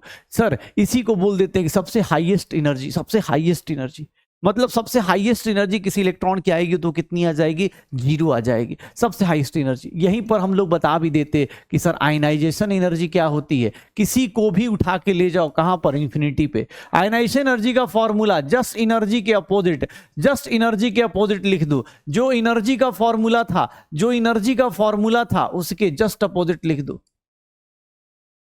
वहां पर माइनस लिखा हुआ था, यहां पर प्लस कर दो, हो गया। वहां पर माइनस लिखा था, यहां प्लस कर दो, आयनाइजेशन एनर्जी जस्ट अपोजिट चला जाएगा। तो n is equals to infinity, E is equals to 0।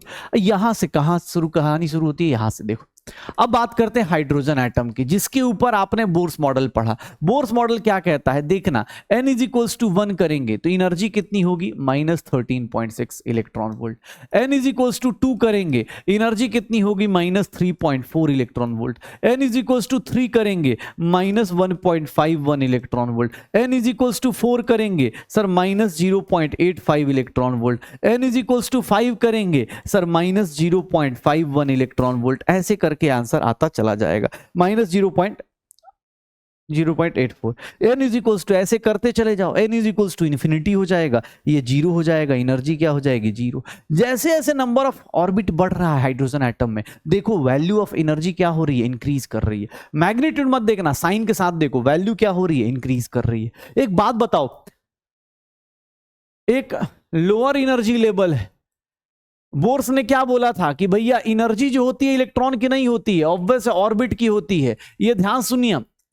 अब एक सिंपल चीज बताना, अगर मैं बोलता हूं कि भैया इलेक्ट्रॉन को यहां से यहां जाना है, लोअर से हायर एनर्जी पे जाना है, लोअर से हायर एनर्जी पे जाना है, अगर इलेक्ट्रॉन लोअर से हायर जा रहा है, मतलब इलेक्ट्रॉन को एनर्जी क्या करना पड़ेगा, एब्जॉर्ब करना पड़ेगा।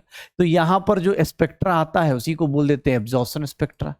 यहां से जाएंगे तो एनर्जी एब्जॉर्ब होगी, लेकिन अगर ऊपर से नीचे आएंगे तो एनर्जी क्या होगी, रिलीज होगी। सर एनर्जी क्या होगी, रिलीज होगी। तो यहां पर कौन सा एमिशन स्पेक्ट्रा आ जाता है, कौन सा स्पेक्ट्रा आ जाता है, एमिशन स्पेक्ट्रा आ जाता है, एमिशन स्पेक्ट्रा आ जाता है। और ध्यान सुनिएगा, लोअर से हायर जाएंगे एब्जॉर्ब होगी, हायर से लोअर आएंगे तो एमिट होगी। यही चीज को हम लोग यूज करना शुरू करते हैं, किसके फॉर्म में, हाइड्रोजन स्पेक्ट्रा के फॉर्म में। जब आप ऊपर से नीचे आएंगे तो आप ऑब्वियस एनर्जी रिलीज करते हैं, और जब एनर्जी रिलीज करते हैं तो एनर्जी रिलीज करते टाइम अगर मैं इसको N2 ले लूं हायर लेवल को, और इसको N1 ले लूं, तो हाइड्रोजन स्पेक्ट्रा में क्या बोला जाता है कि अगर आप ऊपर से नीचे आएंगे तो आप अलग अलग टाइप के रेडिएशन एमिट करेंगे। अगर आप N2 से N1 आ रहे हैं, N2 से N1 आ रहे हैं, तो पता है आप टोटल नंबर ऑफ, ध्यान से देखिएगा, total number of spectral lines, कितनी लाइंस आप एमिट कर सकते हैं, total number of spectral lines कितनी एमिट कर सकते हैं, N2 minus N1, N2 minus N1 plus 1 divided by 2 हो जाता है। अगर मैं बात करूं कि पार्टिकुलर, अगर मैं नॉर्मल, अब कितने लाइंस होती हैं वो अलग अलग देखेंगे। जैसे सबसे पहले हमारी लाइन में आती है लाइमन सीरीज। लाइमन सीरीज का मतलब क्या हो गया, लाइमन सीरीज का मतलब N1 1 हो गया, N2 की वैल्यू कहां से कहां, 2 3 4 डैश डैश डैश इन्फिनिटी, कहीं से जंप कर जाए। लाइमन सीरीज मतलब कहीं से भी 1 पे जंप कर जाओ, लाइमन सीरीज। सर ये लाइमन सीरीज की जो लाइट आती है वो अल्ट्रा वायलेट लाइट आती है, यूवी रेडिएशन आ जाएगी। फिर कौन सा आता है, बामर सीरीज। बामर सीरीज क्या कहता है कि सर बामर सीरीज में कहीं भी 2 से जंप कर जाओ, 3 4 5 dash dash dash dash infinity, कहीं से भी जंप कर जाओ, किसमें सर 2 पे जंप कर जाओ, विजिबल आ गया। कहीं से भी अगर लाइमन बामर पास्चन, अगर मैं पास्चन सीरीज कहता हूं तो पास्चन सीरीज मतलब कहीं से भी 3 पे जंप कर जाओ, 4 5 6 डैश डैश डैश इन्फिनिटी, ये क्या हो जाएगा, इंफ्रारेड हो जाता है। ये कौन सी रेडिएशन देता है, इंफ्रारेड, क्योंकि ऑब्वियस आप जंप कर रहे हो, Lyman Balmer Paschen Brackett Pfund bracket, कहीं से ही 4 पे जंप कर जाओ, ऊपर से ही जंप करना, ऐसा नहीं कि नीचे से, ये भी इंफ्रारेड। अब इसके बाद सब लोग इंफ्रारेड हो जाते हैं। अगर मैं बोलता हूं पी फंड, तो यहां पर 5 पे कहीं से जंप कर जाइए, 6 7 8 डैश डैश इन्फिनिटी से, ये भी कितना हो जाएगा, इंफ्रारेड हो जाएगा। ये भी कितना हो जाएगा, इंफ्रारेड हो जाएगा। अब हाइड्रोजन स्पेक्ट्रा को देखेंगे, अगर आप हाइड्रोजन स्पेक्ट्रा को देखेंगे तो याद रखिएगा, जब भी आप कहीं से भी जंप करेंगे, कहीं से भी जंप कर रहे, अगर मैं बोलता हूं N2 से, अगर मैं ऐसे ले लेता हूं, ध्यान से देखना,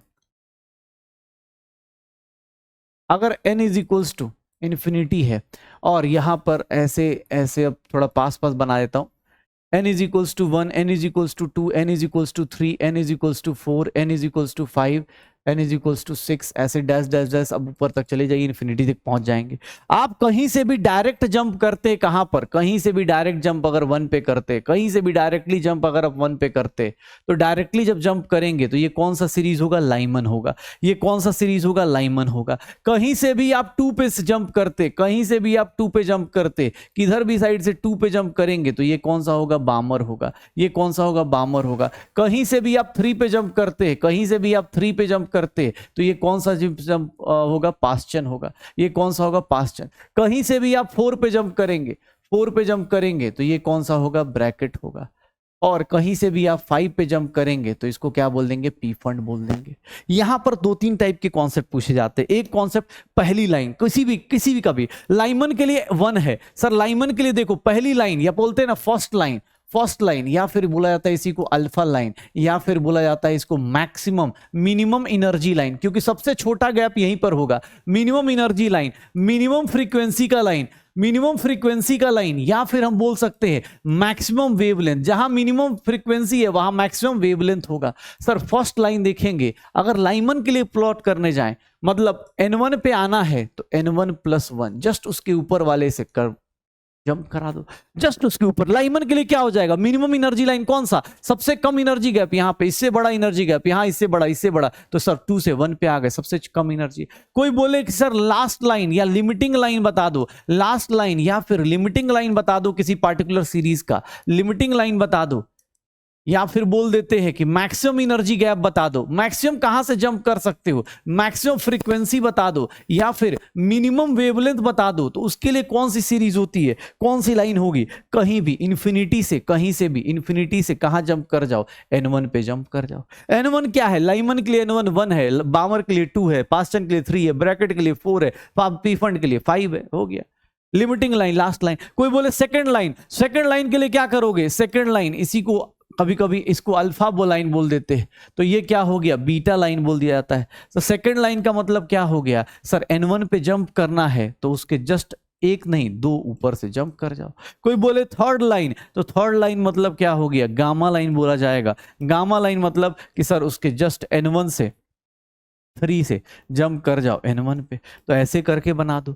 अब ऐसे करके, अब कोई बोले कि सर एक बात बताइए, ऊपर से नीचे जंप करेंगे तो रेडिएशन होगी, हायर एनर्जी से लोअर एनर्जी पे आएंगे तो रेडिएशन एमिट होगी। इनका रेडिएशन कितना आएगा, जब भी आप n2 से n1 जंप करते हैं तो उस टाइम पे रेडिएशन अगर निकालना चाहते हैं तो इसकी जो वैल्यू होती है, देखिएगा यहाँ 1/n1 का स्क्वायर माइनस 1/n2 का स्क्वायर। अगर आप रेडिएशन एमिशन स्पेक्ट्रा का वेवलेंथ निकालना चाहते हैं, where RH is Rydberg constant, RH is known as Rydberg constant. RH को क्या लिख दिया जाता है, रिडबर्ग कांस्टेंट लिख दिया जाता है। इसकी वैल्यू होती है 109677 सेंटीमीटर इनवर्स। 1/r को हम लोग लिख देते हैं 912 एंगस्ट्रॉम। आपकी कैलकुलेशन के लिए आसान पड़ेगा, 112 एंगस्ट्रॉम, 912 एंगस्ट्रॉम ये लिख दिया जाता है। ये हमारा हाइड्रोजन स्पेक्ट्रा होता है, ये हमारा हाइड्रोजन स्पेक्ट्रा होता है। फिर हम लोग अगर बात करेंगे अपने पास बोर्स मॉडल के फेलियर की, तो बोर्स मॉडल की दिक्कत क्या आई, बोर्स मॉडल बेचारा फेल हो गया। कैसे, सबसे पहली बात, इसने स्प्लिटिंग ऑफ स्पेक्ट्रल लाइंस नहीं बताया कि स्पेक्ट्रल लाइंस कैसे स्प्लिट हो रही हैं। स्प्लिटिंग ऑफ स्पेक्ट्रल लाइंस जो होती है 2 फॉर्म में होती हैं, मतलब अगर इलेक्ट्रिक फील्ड में हो रहा है, अगर स्प्लिट हो रहा है तो उसको बोलते हैं स्टार्क इफेक्ट, उसको बोलते हैं स्टार्क इफेक्ट। और अगर मैग्नेटिक फील्ड में हो रहा है, अगर वो मैग्नेटिक फील्ड में हो रहा है तो मैग्नेटिक फील्ड में उसका नाम क्या रख देते हैं, मैग्नेटिक फील्ड में उसका नाम क्या रख देते हैं, जी मैन इफेक्ट। उसका नाम क्या हो जाता है, जी मैन इफेक्ट हो जाता है, वो जी मैन इफेक्ट कहलाएगा। तो ये स्टार्क इफेक्ट और जी मैन इफेक्ट, बोर्स मॉडल और ज्यादा किसके लिए नहीं वैलिड था, नॉट वैलिड फॉर, किसके लिए वैलिड नहीं था, not valid for multi electron system. Multi electron, एक ही इलेक्ट्रॉन के लिए होगा, मल्टी इलेक्ट्रॉन सिस्टम के लिए नहीं वैलिड था। सर इसने जो तुक्का मार दिया था एंगुलर मोमेंटम का, वो भी एक्सप्लेन नहीं कर पा रहा है कि भाई कैसे, उसने तुक्का मार दिया कि हाँ भाई ये होता है, लेकिन यार रियल में कैसे होता है, रियल में कैसे होता है ये कुछ भी नहीं बता पाया, रियल में कैसे होता है ये कुछ भी नहीं बता पाया। तो यहां से हमारी कहानी बोर्स मॉडल की भी खत्म हो जाती है। बोर्स मॉडल के बाद अब हमें बताया गया कि भैया यार डायरेक्ट फिर से क्वांटम मैकेनिकल मॉडल नहीं जा सकते, उसके लिए बीच में कौन आता है, डी ब्रोगली हाइपोथेसिस आता है। डी ब्रोगलीज हाइपोथेसिस आता है। डी ब्रोगली हाइपोथेसिस क्या कहता है, डी ब्रोगली हाइपोथेसिस क्या कहता है, ध्यान सुनिएगा कि कोई भी मैटर एम मास का वी वेलोसिटी से अगर मूव कर रहा है तो उसके पीछे एक वेव जनरेट होती है जिसका नाम होता है मैटर वेव, और लेमडा जो होता है इनवर्सली प्रोपोर्शनल टू मोमेंटम होगा, इनवर्सली प्रोपोर्शनल टू मोमेंटम होगा। लेमडा जो होगा inversely proportional to momentum, inversely proportional to mv। Sir lambda को क्या लिख देंगे, h अपॉन p या h upon mv, h upon mv। Sir half mv square, इसको अगर सही से लिखा जाए तो यहां पर under root 2 times m into kinetic energy भी लिख सकते हैं, और काइनेटिक एनर्जी को देखोगे तो 2 times Q into stopping potential भी लिखा जा सकता है। तो सारे न्यूमेरिकल इससे आपके सॉल्व हो जाएंगे। लेमडा जो होगा मास के इनवर्सली प्रोपोर्शनल, वॉल्यूम के इनवर्सली प्रोपोर्शनल, या फिर काइनेटिक एनर्जी अंडर रूट के इनवर्सली प्रोपोर्शनल चलेगा। तो ये मेरा क्या है, de Broglie hypothesis. De Broglie ने एक काम और किया, उसने प्रूफ कर दिया जो क्वांटम बोर्स ने लिया था कि सर कोई भी इलेक्ट्रॉन जो होगा वो वेव नेचर दिखाएगा। किसी ऑर्बिट में जाते हैं, फॉर nth ऑर्बिट, उसने एक चीज प्रूफ कर दी कि भैया जो सरकमफ्रेंस होता है, सरकमफ्रेंस जो होगा वो किसके बराबर होगा, 2 pi R N, and that is equals to N lambda. ये किसके बराबर ले लीजिएगा, एन लेमडा। यहां से प्रूफ हो जाता है M V R is equals to N H upon 2 pi. यहां से उसने प्रूफ कर दिया, डी ब्रोगली ने बोर्स का जो एजम्पशन था, जो उसने तुक्का मारा था, उसको उसने प्रूफ कर दिया। तो डी ब्रोगली के अंदर ये चीजें आई। उसके बाद आता है हाइजेनबर्ग। हाइजेनबर्ग ने क्या बोला कि भैया सब कुछ अनसर्टेन है, जिंदगी में कुछ भी सर्टेन नहीं है। हाइजेनबर्ग अनसर्टेनिटी प्रिंसिपल देखोगे भैया यहां कुछ भी सर्टेन नहीं है। हाइजेनबर्ग अनसर्टेनिटी प्रिंसिपल, यहां कुछ भी फिक्स नहीं है। जिंदगी में आप कुछ भी मोमेंटम चाहे वेलोसिटी, अगर माइक्रोस्कोपिक ऑब्जेक्ट के लिए, किसके लिए, फॉर माइक्रोस्कोपिक, मतलब अपने लिए मत कर देना, माइक्रोस्कोपिक ऑब्जेक्ट्स की बात कर रहा था। उसने बोला कि भैया ये कैसे बता दे रहे हो कि इलेक्ट्रॉन वेव नेचर है, इस रास्ते से जाएगा उस रास्ते से जाएगा, ऐसा कुछ भी नहीं होगा। आप उसकी एग्जैक्ट पोजीशन और एग्जैक्ट मोमेंटम बता ही नहीं सकते। अगर आप बताओगे तो उसके अंदर कुछ ना कुछ गलतियां होंगी, delta X into delta P, and that is equals to H upon 4 pi. इससे तो बड़ी ही होगी, H upon 4 pi, H upon 4 pi. हम लोग धीरे धीरे एच अपॉन 2 पाई को, एच अपॉन 2 पाई को एच बार भी लिख देते हैं, क्योंकि हमें बार बार लिखना पड़ता है, इसलिए हम इस तरह भी लिख सकते हैं। तो देखिएगा, अब किसने बोला सर मोमेंटम क्या होता है, मास तो कांस्टेंट ही रहेगा, एच अपॉन 4 पाई। देख लो, तो इसको लिखने का तरीका, जब आप न्यूमेरिकल सॉल्व करते हैं ना, तो आप न्यूमेरिकल सॉल्व करने के लिए आप इसको ऐसे लिख सकते हैं, इक्वल मान के ले लेंगे। क्यों, क्योंकि आपको ही पता है, इक्वल मान के कर लीजिए, क्वेश्चंस आ जाएंगे। m into delta V is equals to H upon 4 pi, ऐसे सॉल्व कर लीजिए। अच्छा, कहीं कहीं पर देखेंगे, अगर मैं यहां पर मास अगर डेल्टा टी से डिवाइड कर दूं, तो एक्सेलरेशन आ जाएगा। इसको हम लोग लिखते हैं delta E into delta T. Uncertainty ये भी किसके डायरेक्टली किसके ग्रेटर देन एच अपॉन 4 पाई। ये भी एक तरीका होता है न्यूमेरिकल सॉल्व करने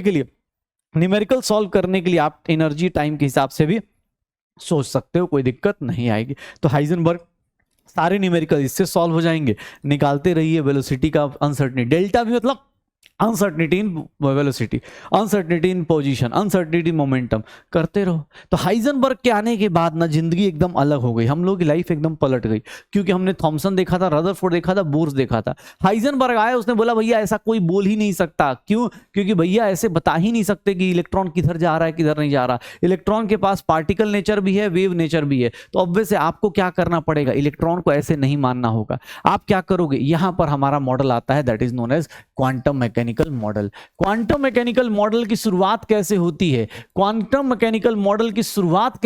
है, ध्यान सुनना। इसकी शुरुआत होती है एक बड़े साइंटिस्ट के नाम से, एक ऐसी इक्वेशन से जिसको सॉल्व करना हम लोगों के बस का होगा नहीं, तो हम लोग उसका क्या करेंगे, सिर्फ सॉल्यूशन निकाल लेंगे। उसने बोला सर क्वांटम मैकेनिकल मॉडल में क्या बोला गया कि सर जितने भी इलेक्ट्रॉन्स होंगे या कोई भी पार्टिकल लोगे, वो सब के सब वेव नेचर और पार्टिकल नेचर दोनों शो कर रहे होंगे। और उसी लिए ये देख लो,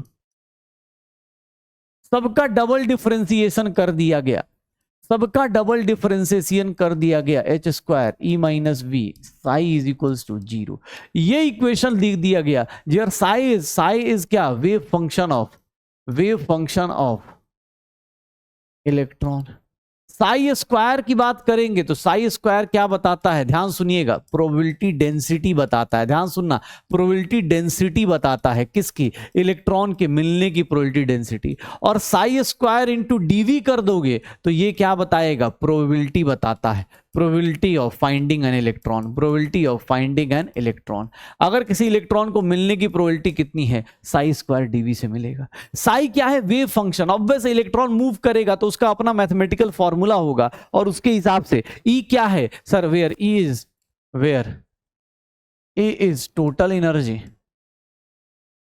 E is total energy, V is potential energy, E is total energy and V is potential energy। ये अपने पास देख लो, इसने बोला कि सर सब कुछ क्या हो जाएगा, potential energy, total energy, Schrodinger's equation, del square psi del X square plus del square, ऐसे करके बनाता चला गया। लोगों ने बोला यार इतना बड़ा इक्वेशन मुझे पसंद नहीं आ रहा, इतना बड़ा इक्वेशन हमें पसंद नहीं आ रहा, तो हम लोग क्या करेंगे, इसको शॉर्टकट में एनसीईआरटी में देखोगे तो श्रोडिंगर इक्वेशन को लिखने का एक तरीका ऐसे भी लिखा गया है, ये भी श्रोडिंगर इक्वेशन को लिखने का तरीका है। ये क्या है, हैमिल्टोनियन ऑपरेटर है, इसको नाम दे दिया उसने, एनसीईआरटी में तो ये दिया भी नहीं है, इसने बस नाम दे दिया कि हैमिल्टोनियन ऑपरेटर है।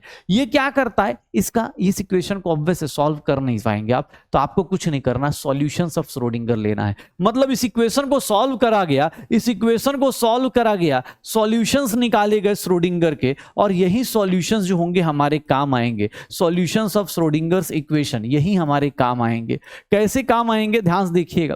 सॉल्यूशंस ऑफ श्रोडिंगर इक्वेशन तीन तरीके के सॉल्यूशंस कैसे निकाले गए, psi square DV minus infinity से प्लस इंफिनिटी, मतलब प्रोबेबिलिटी चेक की गई कहां से कहां तक, माइनस इंफिनिटी से लेकर प्लस इंफिनिटी तक, इसकी प्रोबेबिलिटी चेक की गई तो वहां से तीन सॉल्यूशन निकल के आते हैं जिसका नाम होता है psi N L M. N को बोलते हैं प्रिंसिपल क्वांटम नंबर, ये क्या कहलाता है, principal quantum number. Sir L को बोलते हैं एज़िमुथल क्वांटम नंबर, ये क्या कहलाता है, एज़िमुथल क्वांटम नंबर। और एम जो होता है वो क्या कहलाता है, मैग्नेटिक क्वांटम नंबर, ये क्या कहलाएगा, magnetic quantum number. Psi N L M तीन इक्वेशंस निकल के आई। एन की जो वैल्यू होती है वो कहां से कहां होती है सर, 0 से लेकर वन से लेकर इंफिनिटी तक जा सकती है। एल की जो वैल्यू होती है ये कहां से कहां होती है, 0 से लेकर n-1 तक। और m की जो वैल्यू होती है वो कहां से कहां तक होती है, -l से +l तक। ये तीनों इक्वेशंस निकल के आई और इन तीनों इक्वेशंस को हमने क्या करा, श्रोडिंगर के इक्वेशन का सॉल्यूशन निकाल के लाए, और श्रोडिंगर इक्वेशन के सॉल्यूशन से तीन इक्वेशंस निकल के आई। और किसी भी nth ऑर्बिट में जाओगे, कोई पूछेगा किस ऑर्बिट में, नंबर ऑफ वेव्स बताओ, नंबर ऑफ वेव्स कितनी प्रोड्यूस होंगी सर, एग्जैक्टली n प्रोड्यूस होंगी। अब ध्यान सुनना, यहां से सॉल्यूशन ऑफ श्रोडिंगर निकल के आया और इसी के साथ हमारी जिंदगी में कौन सा कॉन्सेप्ट आ गया, क्वांटम नंबर्स का कॉन्सेप्ट आ गया। क्वांटम नंबर्स किसको बोलते सर, क्वांटम नंबर्स क्या होते, ये जो इलेक्ट्रॉन इतना घूम रहा है ना, शुरू से अभी डिस्कवरी ऑफ इलेक्ट्रॉन हुआ, प्रोटॉन हुआ, न्यूट्रॉन हुआ, क्वांटम नंबर्स क्या है कि सर ये एग्जैक्ट, मतलब क्वांटम नंबर्स क्या आप डिफाइन करेंगे कि सर ये set of 4 quantum numbers, set of 4 numbers जो किसको डिफाइन करते हैं, set of 4 numbers which gives exact idea of electron in an atom.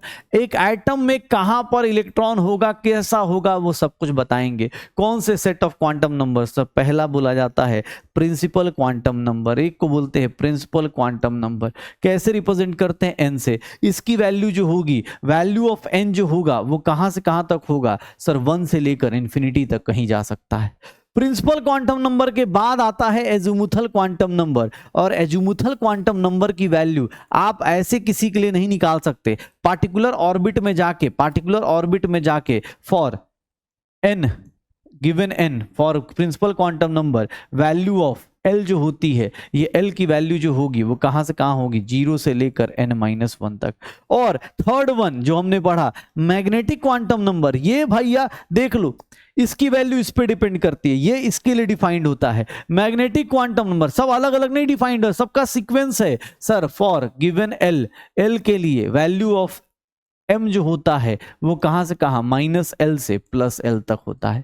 और लास्ट वन जो हम लोग बोल देते हैं स्पिन क्वांटम नंबर, ये हमने लास्ट में अपने लिए डाला है और कुछ नहीं, इसको ms भी बोल दिया जाता है। इसकी वैल्यू कोई दिक्कत नहीं, ये सॉल्यूशन ऑफ श्रोडिंगर इक्वेशन नहीं होती है, ये सॉल्यूशन ऑफ श्रोडिंगर इक्वेशन नहीं होती है। सॉल्यूशन ऑफ श्रोडिंगर इक्वेशन इसको नहीं बोलते, बस पता होना चाहिए ये तीनों सॉल्यूशन ऑफ श्रोडिंगर है। लास्ट वाला हमने खुद से ऐड किया क्योंकि हमें आगे चलना था।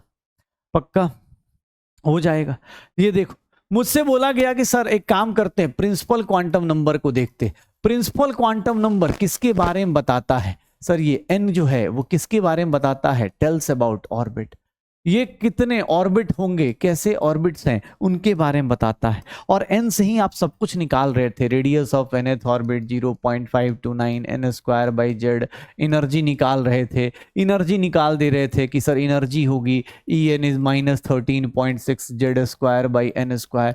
तो ये सब कुछ आप निकाल सकते थे, इसकी ऑर्बिट को पता चलते ही आप सब कुछ निकाल सकते हो। n की वैल्यू आप थोड़ा सा याद करो, n की वैल्यू 1 थी तो इसको बोलते थे k शेल बोलते थे। n की value second orbit L shell होता था, n की वैल्यू थर्ड मतलब m सेल होता था, और n की वैल्यू 4 मतलब क्या हो जाएगा, k एलिमेंट सेल हो जाएगा। तो ऐसे करके ये ऑर्बिट बताता है कौन से ऑर्बिट में अपना इलेक्ट्रॉन होता है, ये कौन बताएगा, प्रिंसिपल क्वांटम नंबर। फिर आता है हमारी जिंदगी में एज़िमुथल क्वांटम नंबर। और अगले दो क्वांटम नंबर थोड़ा ध्यान से रिवाइज कीजिएगा। एज़िमुथल क्वांटम नंबर ये किसके लिए डिफाइंड होता है, एल अपने आप से नहीं डिफाइंड हो जाएगा, उसके लिए एन की वैल्यू पता होनी चाहिए। एज़िमुथल क्वांटम नंबर बताएं तो ये क्या बताता है, टेल्स अबाउट, किसके बारे में बताएगा सर, टेल्स अबाउट शेप और क्या बोल देते हैं, शेप एंड नंबर ऑफ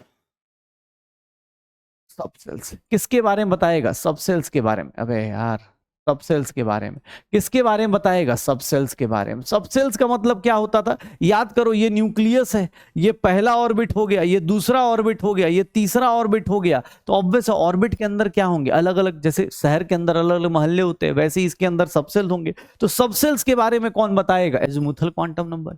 जो वैल्यू ऑफ एल होती है, वैल्यू ऑफ एल जो होती है फॉर अ गिवन n, अगर किसी गिवन n के लिए एज़िमुथल प्रिंसिपल क्वांटम नंबर, तो वो कहां से कहां तक होती है, 0 से n-1। देख लो, ये देखोगे अपने पास n is equals to 1, l की वैल्यू क्या होगी 0, n is equals to 2, l की वैल्यू क्या होगी अपने पास 0, और l की वैल्यू क्या हो जाएगी 1, l की वैल्यू क्या हो जाएगी 1, n इज इक्वल्स टू 3, तो l की वैल्यू 0 से लेकर, l की वैल्यू 0 से लेकर कहां तक आती रहेगी।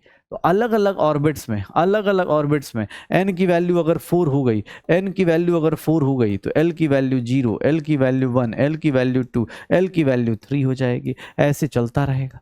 किसने बोला सर l की वैल्यू से मुझे क्या मिलेगा, बेटा l की वैल्यू अगर पता है तो उससे आपको सबसेल के बारे में पता चल जाता है। कौन सा सबसेल है, सबसे पहले s सबसेल। कौन सा सबसेल है, s सबसेल, l की वैल्यू सर 0। p सबसेल, उसके लिए क्या पता चल जाता है, p सबसेल, उससे क्या पता चल जाता है, l की वैल्यू 1। d सबसेल, उससे क्या पता चल जाता है, l की वैल्यू सर 2 हो जाती है। f सबसेल, इससे ये देख लो l की वैल्यू अगर 3 आ रही है तो इसका मतलब s p d f, ऐसे चल जाओ। अब जैसे इसको देख लो, फर्स्ट ऑर्बिट s ऑर्बिटल तो 1s लिख देंगे, second orbit s orbital 2s लिख देंगे, सेकंड ऑर्बिट l की वैल्यू 1, l की वैल्यू 1, 2p। ये देख लो, ये 3s हो गया, ये 3p हो गया, ये 3d हो गया, ये 3d हो गया, ये 4s हो गया, ये 4p हो गया, ये 4d हो गया, और ये क्या हो गया 4f हो गया। तो ये अपने पास सारे के सारे एज़िमुथल क्वांटम नंबर से हम लोग डिसाइड कर सकते किसके पास कितने सबसेल बनेंगे, किसके पास कितने सबसेल बनेंगे, किसके पास कितने सबसेल बनेंगे। यहां पर हम लोग चाहें ना, यहां पर चाहें तो हम लोग एंगुलर मोमेंटम भी निकाल सकते हैं। एंगुलर मोमेंटम का भी फॉर्मूला आ जाता है, angular momentum for a subshell. Angular momentum for a subshell कितना हो जाता है, √L into L plus 1 h upon 2 पाई, L प्लस 1 h अपॉन 2 पाई, या h अपॉन 2 पाई को क्या लिख देंगे, h बार लिख देंगे। तो पार्टिकुलर ऑर्बिट में कौन सा कितना बनाएगा l सबसेल, ये बताएगा कितना सबसेल। इसके बाद जो आता है वो क्या आता है, that is known as azimuthal के बाद कौन सा लिख दिया जाता है, मैग्नेटिक क्वांटम नंबर। इसको क्या लिख देते हैं, मैग्नेटिक क्वांटम नंबर m। ये किसके लिए डिफाइंड होता है, ये डिफाइंड होता है, ध्यान सुनना, ये डिफाइंड होता है मैग्नेटिक क्वांटम नंबर की बात करें तो सर ये क्या बताता है, tells about orientation of orbitals in a subshell, orbitals in a subshell. ये क्या बताएगा, सबसेल के अंदर ऑर्बिटल्स की क्या ओरिएंटेशन होती है। वैल्यू ऑफ m जो होती है ना, वैल्यू ऑफ m जो होती है वो कहां से कहां होती है सर, -l से +l तक होती है। याद रखना किसी पार्टिकुलर सबसेल के अंदर कितना होगा। अब जैसे मैं तुमसे एक सिंपल चीज पूछूं, अगर मैं बोलता हूं s सबसेल, एस सबसेल की वैल्यू देखोगे तो एस सबसेल में एल की वैल्यू कितनी है, 0, एम की वैल्यू कितनी हो जाएगी, 0। इसीलिए एस सबसेल में कितने सबसेल होते हैं, ऑर्बिटल्स होते हैं, एक ही होता है। अगर मैं यही बात पूछ दूं पी सबसेल है तो पी सबसेल में एल की वैल्यू कितनी, 1, एम की वैल्यू -1, 0, +1, तो सर पी में कितना हो जाएगा, -1, 0, +1। इसी को बोलते हैं, ये देखो इसको बोल देंगे पीजेड, ये हो जाएगा पीएक्स, ये हो जाएगा पीवाई। ये दोनों एक्सचेंज हो सकते हैं, पीएक्स और पीवाई एक्सचेंज हो सकते हैं, पीजेड एक्सचेंज नहीं करेगा। ये देख लो। अब डी सबसेल की बात करोगे तो डी सबसेल क्या बता रहा है सर, एल की वैल्यू कितनी है, 2, तो ये कितना हो गया, -2, -1, 0, +1, +2। तो ये देख लो, -2, -1, 0, +1, +2। ये किसके लिए होता है, dz²। ये अलग अलग, अब सबके लिए अलग अलग यहां पर ना अलग अलग बन जाते हैं। डी के अपने 5 ऑर्बिटल्स होते हैं, बस dz² याद रखिएगा कि dz² का कितना हो जाएगा, 0 हो जाता है। dz² का क्या हो जाता है, 0 हो जाता है। मतलब s में कितने बनते हैं, 1, p में कितने बनते हैं, 3, और d में कितने बनते हैं, ये। f सबसेल की बात करें, f सबसेल में कितना हो जाएगा, f सबसेल में l की वैल्यू 3, -3, -2, -1, 0, +1, +2, +3। कितने ऑर्बिटल्स हो गए, 7 हो गए क्या, 7 हो गए क्या, 7 हो गए क्या। तो ऐसे करके देख सकते हो, ऐसे करके देख सकते हो। मतलब हम सबसे पहले क्या चेक करते हैं, ऑर्बिट, फिर क्या जाते हैं एल में, फिर क्या जाते हैं एम में। मतलब यहां ऑर्बिट में चेक करते हैं पहले, फिर ऑर्बिट से सबसेल चेक करते हैं, और सबसेल के बाद हम कहां जाते हैं, ऑर्बिटल्स के अंदर। ये देख लो, इस तरह से हम चलते हैं और यहीं से हमारा आंसर आना शुरू होता है कि सर अगर मैं बोल दूं फॉर अ गिवन एन, अगर ऑर्बिट फिक्स्ड है, गिवन ऑन ऑर्बिट, तो उसमें कोई पूछ दे कि कितने सबसेल बनेंगे, नंबर ऑफ सबसेल्स बता दो, तो नंबर ऑफ सबसेल्स कितने बनेंगे, तो सर वो n बनेंगे। कोई पूछ दे नंबर ऑफ ऑर्बिटल्स कितने बनेंगे, ऑर्बिटल्स कितने बनेंगे, तो ऑर्बिटल्स बनेंगे n²। Maximum number of electrons कितने आ सकते हैं पार्टिकुलर ऑर्बिटल में, एक में कितने होते हैं, 2। सर ये देख लो, अगर गिवन n दिया हुआ है, क्यों सर एस में मैक्सिमम कितने इलेक्ट्रॉन्स आ सकते हैं, 2 इलेक्ट्रॉन। इसमें कितने आ सकते हैं, 6 इलेक्ट्रॉन। एक रूम में कितने आते हैं सर, 2 आते हैं। तो याद करो ये 10 इलेक्ट्रॉन, सर यहाँ पे, यहाँ 10 इलेक्ट्रॉन, और यहां पर कितने हो जाएंगे, 14 इलेक्ट्रॉन। पक्का। अगर पार्टिकुलर कोई बोल दे, ध्यान सुनना, अगर कोई बोल देता है कि सर फॉर पार्टिकुलर एल, अगर सबसेल दे दिया जाए, पार्टिकुलर सबसेल दे दिया जाए कि ये सबसेल है, और इसके अंदर कोई पूछ दे कि सर नंबर ऑफ ऑर्बिटल्स बताओ, तो नंबर ऑफ ऑर्बिटल्स का फॉर्मूला क्या हो जाता था, 2l + 1, -l + l और +1। मैक्सिमम इलेक्ट्रॉन कितने आ सकते हैं, मैक्सिमम इलेक्ट्रॉन सर 4l + 2 आ जाएंगे, यही आ जाएगा। तो ये हम लोगों के पास ये 3 quantum numbers, azimuthal, magnetic quantum numbers and principal quantum number, इससे हम लोग ये सब डिसाइड कर लेते, इससे हम लोग ये सब डिसाइड कर लेते कि भैया मैग्नेटिक क्वांटम नंबर से ये आ जाएगा।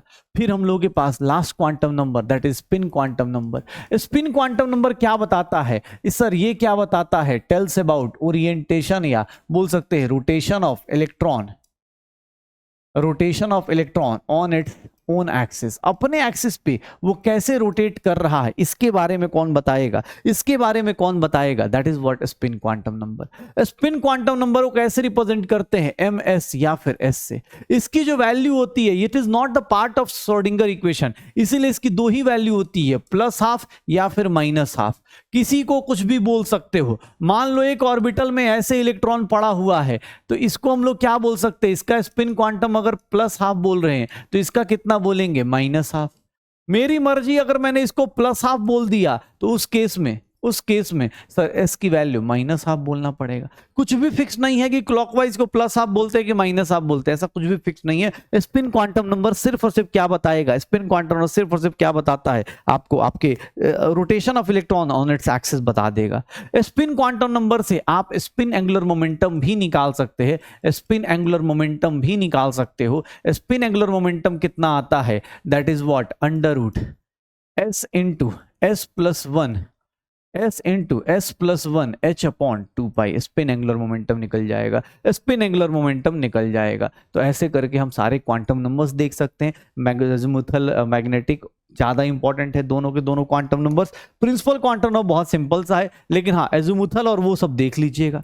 अब एप्लीकेशंस ऑफ क्वांटम नंबर में देखिए, तो क्या एप्लीकेशंस ऑफ क्वांटम नंबर में क्या आ जाता है। एप्लीकेशंस ऑफ क्वांटम नंबर की बात करें तो एप्लीकेशन ऑफ क्वांटम नंबर में सबसे पहला एप्लीकेशन आता है कि सर एनर्जी का ऑर्डर डिसाइड करना, या हम बोल दें अबव प्रिंसिपल। अबव प्रिंसिपल क्या कहता है, अबव प्रिंसिपल क्या कहता है कि भैया इलेक्ट्रॉन की जब फिलिंग होगी, फिलिंग ऑफ इलेक्ट्रॉन्स जो होंगे, अगर इलेक्ट्रॉन्स को आप फिल करोगे तो सर वो कहां से कहां होगा, filling of electron takes place in order, कहां से कहां फिल करते हो, takes place in order of increasing energy of orbitals. अलग अलग ऑर्बिटल्स या सबसेल की इंक्रीजिंग ऑर्डर को देख के हम फिल करते, मतलब पहले लोअर एनर्जी को फिल किया जाता है, फिर हायर एनर्जी को फिल किया जाता है। किसने बोला सर कैसे पता चलेगा, किसने बोला कैसे पता चलेगा, तो उसके लिए एक रूल आया, that is known as N+L rule. N+L rule, इसमें पहली कंडीशन क्या आई कि जिसकी हाई N+L आएगा, एज़ीमुथल प्लस प्रिंसिपल क्वांटम नंबर जिसका हाई आएगा उसकी एनर्जी क्या होगी, हाई होगी। जिसकी हाई आएगी उसकी हाई एनर्जी बोल दिया जाएगा। और अगर आपकी सेम N+L आ गई, मतलब N+L की वैल्यू सेम आ गई, तो सर जिसकी वैल्यू ऑफ N हाई होगी, जिसकी वैल्यू ऑफ N हाई होगा वही उसका वैल्यू ऑफ उसकी एनर्जी क्या हो जाएगी, जिसकी वैल्यू ऑफ N हाई होगा, जिसकी वैल्यू ऑफ N हाई होगी उसकी एनर्जी क्या हो जाएगी, ज्यादा हो जाएगी, उसकी एनर्जी क्या हो जाएगी, हाई एनर्जी हो जाएगी। तो ये देख लो सर N+L रूल क्या होता है, high N+L rule, high N+L। Sir क्या होगा, अगर N+L की वैल्यू हाई है मतलब उसकी एनर्जी हाई है। अब आपको इलेक्ट्रॉन्स फिल करने हैं तो आप पहले लोअर एनर्जी को फिल करते हो, फिर हायर एनर्जी को फिल करते हो। इसका हमने शॉर्टकट भी अपने क्लास में डिस्कस कर लिया होता है कि भैया इलेक्ट्रॉनिक कॉन्फ़िगरेशन लिखना है ना तो इतना मत सोचना, आपको क्या करना है याद करो। शॉर्टकट क्या था कि सर सो गया, पीकर सो गया, जो करेंगे 2 बार, पीकर सो गया, फिर दूध पीकर सो गया, फिर दवाई पीकर सो गया या दूध पीकर सो गया, फिर दूध पीकर सो गया। आप 120 तक के एलिमेंट्स का electronic configuration with in second लिख सकते थे। कैसे करना है, एस की कॉन्फ़िगरेशन कहां से स्टार्ट कीजिए, 1 से। क्यों, क्योंकि 1 ऑर्बिट से, फर्स्ट ऑर्बिट से एस स्टार्ट हो जाता है। यहां पर सेकंड, थर्ड, 4, ये देख लो। आप इसकी कॉन्फ़िगरेशन लिखेंगे, आपको जितने पीरियोडिक टेबल में एलिमेंट्स मिलेंगे सबका लिख सकते हैं। बाकी पी के नंबरिंग कहां से स्टार्ट करोगे सर, 2 से, क्योंकि पी कहां से स्टार्ट होता है, सेकंड ऑर्बिट से। ये देख लो, ये सेकंड ऑर्बिट, ये 5, 6। डी कहां से स्टार्ट होता है, थर्ड ऑर्बिट से, तो 3 से उसकी नंबरिंग करी जाएगी, 3 से उसकी नंबरिंग करी जाएगी सर। और एफ कहां से स्टार्ट होता है, 4 से, तो ये रहा। अगर कोई पूछे कि सर इस शॉर्टकट में अगर मुझे इनर्ट गैसेस देखना है तो इनर्ट गैस कहां कहां आता है, इनर्ट गैस यहां पर आता है 1s2, कौन सा, हीलियम आता है। फिर कौन आता है, 2p6, यहां पर कौन आता है, नियोन आता है। सर यहां पर इनर्ट गैस आता है 3p6 के बाद कौन सा, आर्गन आ जाता है, आर्गन आ जाता है। यहां पर देखोगे, कुछ गड़बड़ कर दिया ना, हाँ, अरे यहां पर 4p होगा, 3d 4p 5s, हाँ 4p पे, तो 4p6 होगा। यहां पर देखोगे, यहां पर देखोगे 5p6 हो जाएगा। यहां पर देखोगे, यहां पर 6p आ जाएगा, ठीक है, यहां पर 6p6 आ जाएगा। इनर्ट गैस देखना है, यहां पर देखोगे 5d 6 7p 8s, तो यहाँ पर इनर्ट गैस आ जाएगा। तो इनर्ट गैस चेक करने का ये तरीका होता है। इस शॉर्टकट को यूज करिए। क्या था शॉर्टकट? सो गया, पीकर्स हो गया, पीकर्स हो गया, दूध पीकर्स हो गया, दूध पीकर्स हो गया, दवाई पीकर्स हो गया, फिर दवाई पीकर्स हो गया। ये शॉर्टकट से आप इलेक्ट्रॉन्स फिल करेंगे। इसके अंदर कितने इलेक्ट्रॉन्स? 2, इसके अंदर 2, इसके अंदर 6, इसके अंदर 2, इसके अंदर 6, इसके अंदर 2, इसके अंदर 10, इसके अंदर 6। तो ऐसे करके इलेक्ट्रॉन्स फिल कीजिए और देख लीजिएगा लास्ट इलेक्ट्रॉन, इलेक्ट्रॉनिक कॉन्फ़िगरेशन देख के आप बता सकते हैं कि हाँ भाई सो गया, पीकर्स हो गया, पीकर्स हो गया, दूध पीकर्स हो गया, दवाई पीकर्स हो गया, दूध पीकर, फिर दूध पीकर्स हो गया, फिर दूध पीकर्स हो गया। इसके बाद अबव प्रिंसिपल लिखने के बाद आपके पास कौन आता है?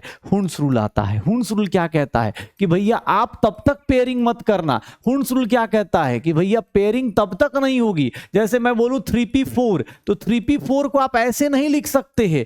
3p4 को आप ऐसे नहीं लिख सकते, ऐसे लिखेंगे गलत हो रहा है। 3p4 को लिखना है तो पहले आप इलेक्ट्रॉन्स को एक एक फिल कीजिए, एक एक फिल कीजिए, फिर पेयरिंग कीजिए। मतलब पेयरिंग होगी कब? Pairing takes place, pairing of electrons takes place after each orbital gets 1 unpaired electron. एक अनपेयर्ड इलेक्ट्रॉन मिल जाए सबको, उसके बाद ही आप हुंड्स रूल यूज कर पाएंगे। मतलब हुंड्स रूल कहता है भैया आपको क्या करना है, आपको क्या करना है। आप जब भी देखेंगे तो यहां से पेयरिंग तभी कर पाएंगे जब आपके पास इलेक्ट्रॉन्स क्या हो जाए, सबके अंदर एक एक फिल हो जाए। अगर मैं बोलता हूं D6 भरना है, तो D6 अगर आप ऐसे फिल कर गए, अगर आप ऐसे फिल कर गए 1 2 3 4 5 6, अगर ऐसे फिल कर गए गलत हो जाएगा। D6 फिल करना है तो आप ऐसे फिल करेंगे, आप ऐसे फिल करेंगे 1 2 3 4 5 और ये 6 हो गया। D6 ऐसे फिल होता है, D6 ऐसे फिल होता है। ये पॉली हुंड्स रूल के हिसाब से पता चलता है कि हाफ फिल्ड जो होता है, स्टेबिलिटी का ऑर्डर कोई पूछेगा तो स्टेबिलिटी का ऑर्डर हम लोग क्या लिख देते हैं कि sir half filled, fully filled, और हाफ फिल्ड में half filled subshell, half filled subshell से ज्यादा स्टेबल होता है फुल्ली फिल्ड सबसेल, और उससे तो नीचे वाले तो और कम ही होते हैं।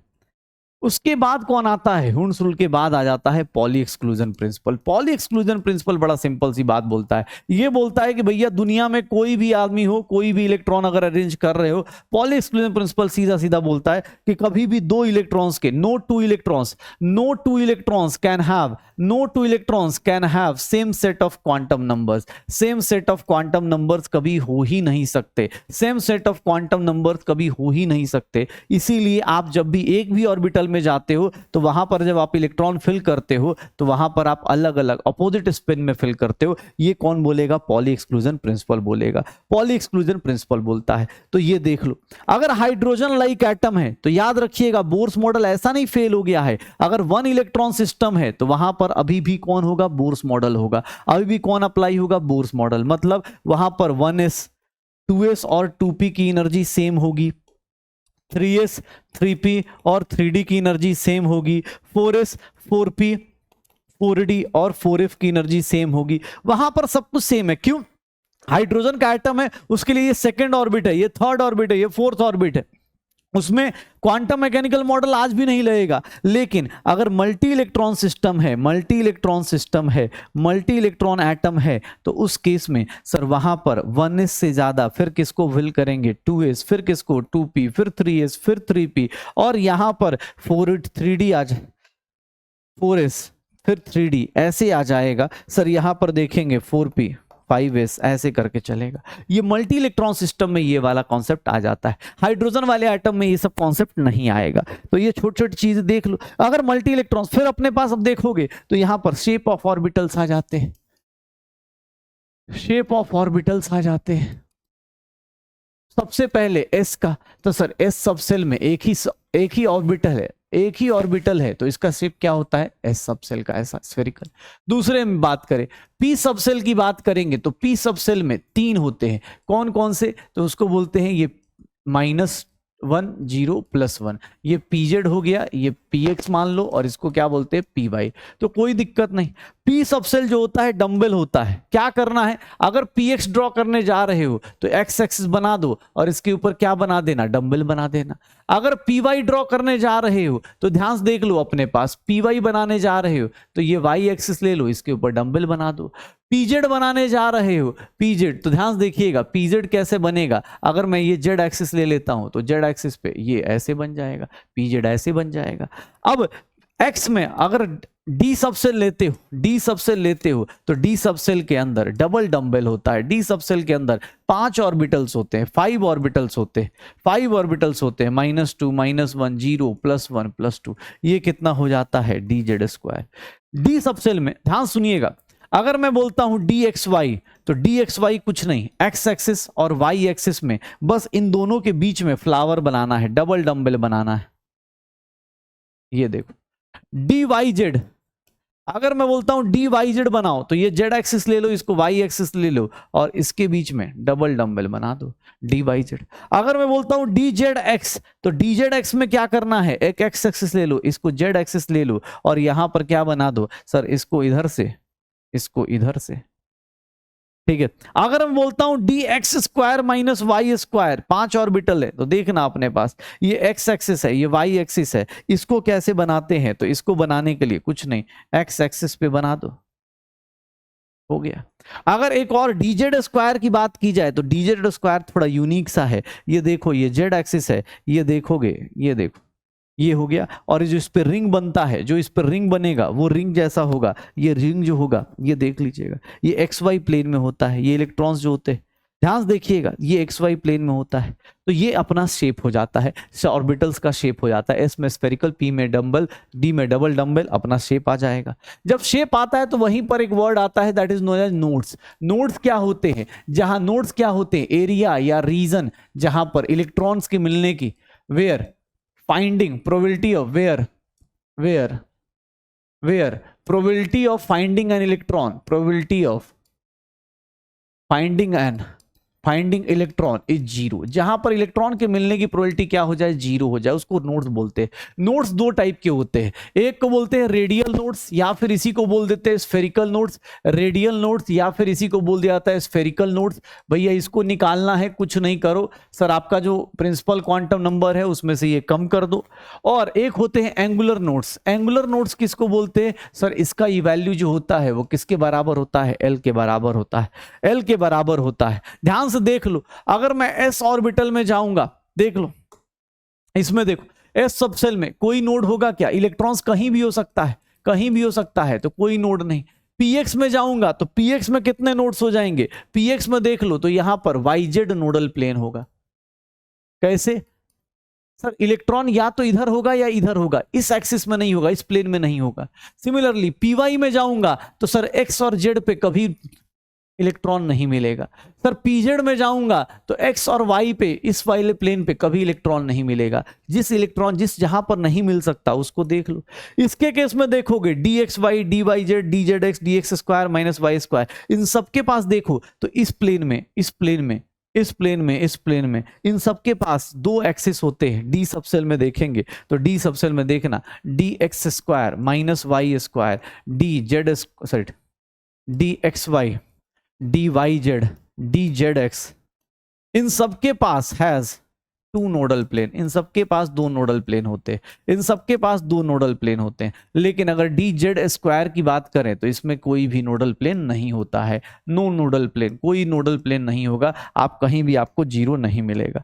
बाकी रेडियल नोड एंगुलर नोड निकालते रहो, रेडियल नोड एंगुलर नोड निकालते रहो, रेडियल नोड एंगुलर नोड निकालते रहो, NL माइनस दिया हुआ है उससे आप कर सकते हैं, रेडियल एंगुलर नोड निकाल दोगे हो जाएगा। अब देखना लास्ट चीज that is what, magnetic nature. Magnetic nature किसको बोलेंगे सर, आप जब इलेक्ट्रॉन्स की इलेक्ट्रॉनिक कॉन्फ़िगरेशन लिखते हो तो मैग्नेटिक नेचर निकल के आ जाता है। कैसे, पैरामैग्नेटिक होता है और डाईमैग्नेटिक होता है, पैरामैग्नेटिक और डाईमैग्नेटिक। पैरामैग्नेटिक किसको बोलते हैं, पैरामैग्नेटिक किसको बोलते हैं सर, जिसमें पैरामैग्नेटिक जो वीकली अट्रैक्टेड होता है, वीकली अट्रैक्टेड होता है, किससे अट्रैक्टेड होता है, towards magnetic field, weekly attracted towards magnetic field, magnetic field के मतलब उधर अट्रैक्टेड होगा। सर पैरामैग्नेटिक की कंडीशन होती है एटलीस्ट एक इलेक्ट्रॉन तो क्या होना चाहिए, at least 1 electron should be unpaired, कम से कम एक इलेक्ट्रॉन तो अनपेयर्ड होना ही चाहिए, वहीं जाके क्या हो जाएगा, अट्रैक्ट होगा। सर डाई मैग्नेटिक में देखोगे तो यहां पर क्या होगा, ये वीकली रिपेल्ड होते हैं, ये क्या हो जाते हैं, वीकली रिपेल्ड होते हैं, ये रिपल्सन दिखाते हैं, repelled by magnetic field, weakly repelled by magnetic field, ये वीकली रिपेल होंगे मैग्नेटिक फील्ड से। और इनके बारे में बात करोगे तो sir all electrons are paired, इनके सारे इलेक्ट्रॉन्स क्या हो जाते हैं, पेयर्ड हो जाते हैं। पैरामैग्नेटिक के लिए मैग्नेटिक मोमेंट मेजर करने का एक तरीका होता है। मैग्नेटिक मोमेंट कैसे निकालते हैं, ध्यान से देखिएगा। मैग्नेटिक मोमेंट निकाला जाता है √n into n+2 bm। bm is nothing Bohr's magneton, और where n is number of unpaired electron, where n is number of unpaired electron.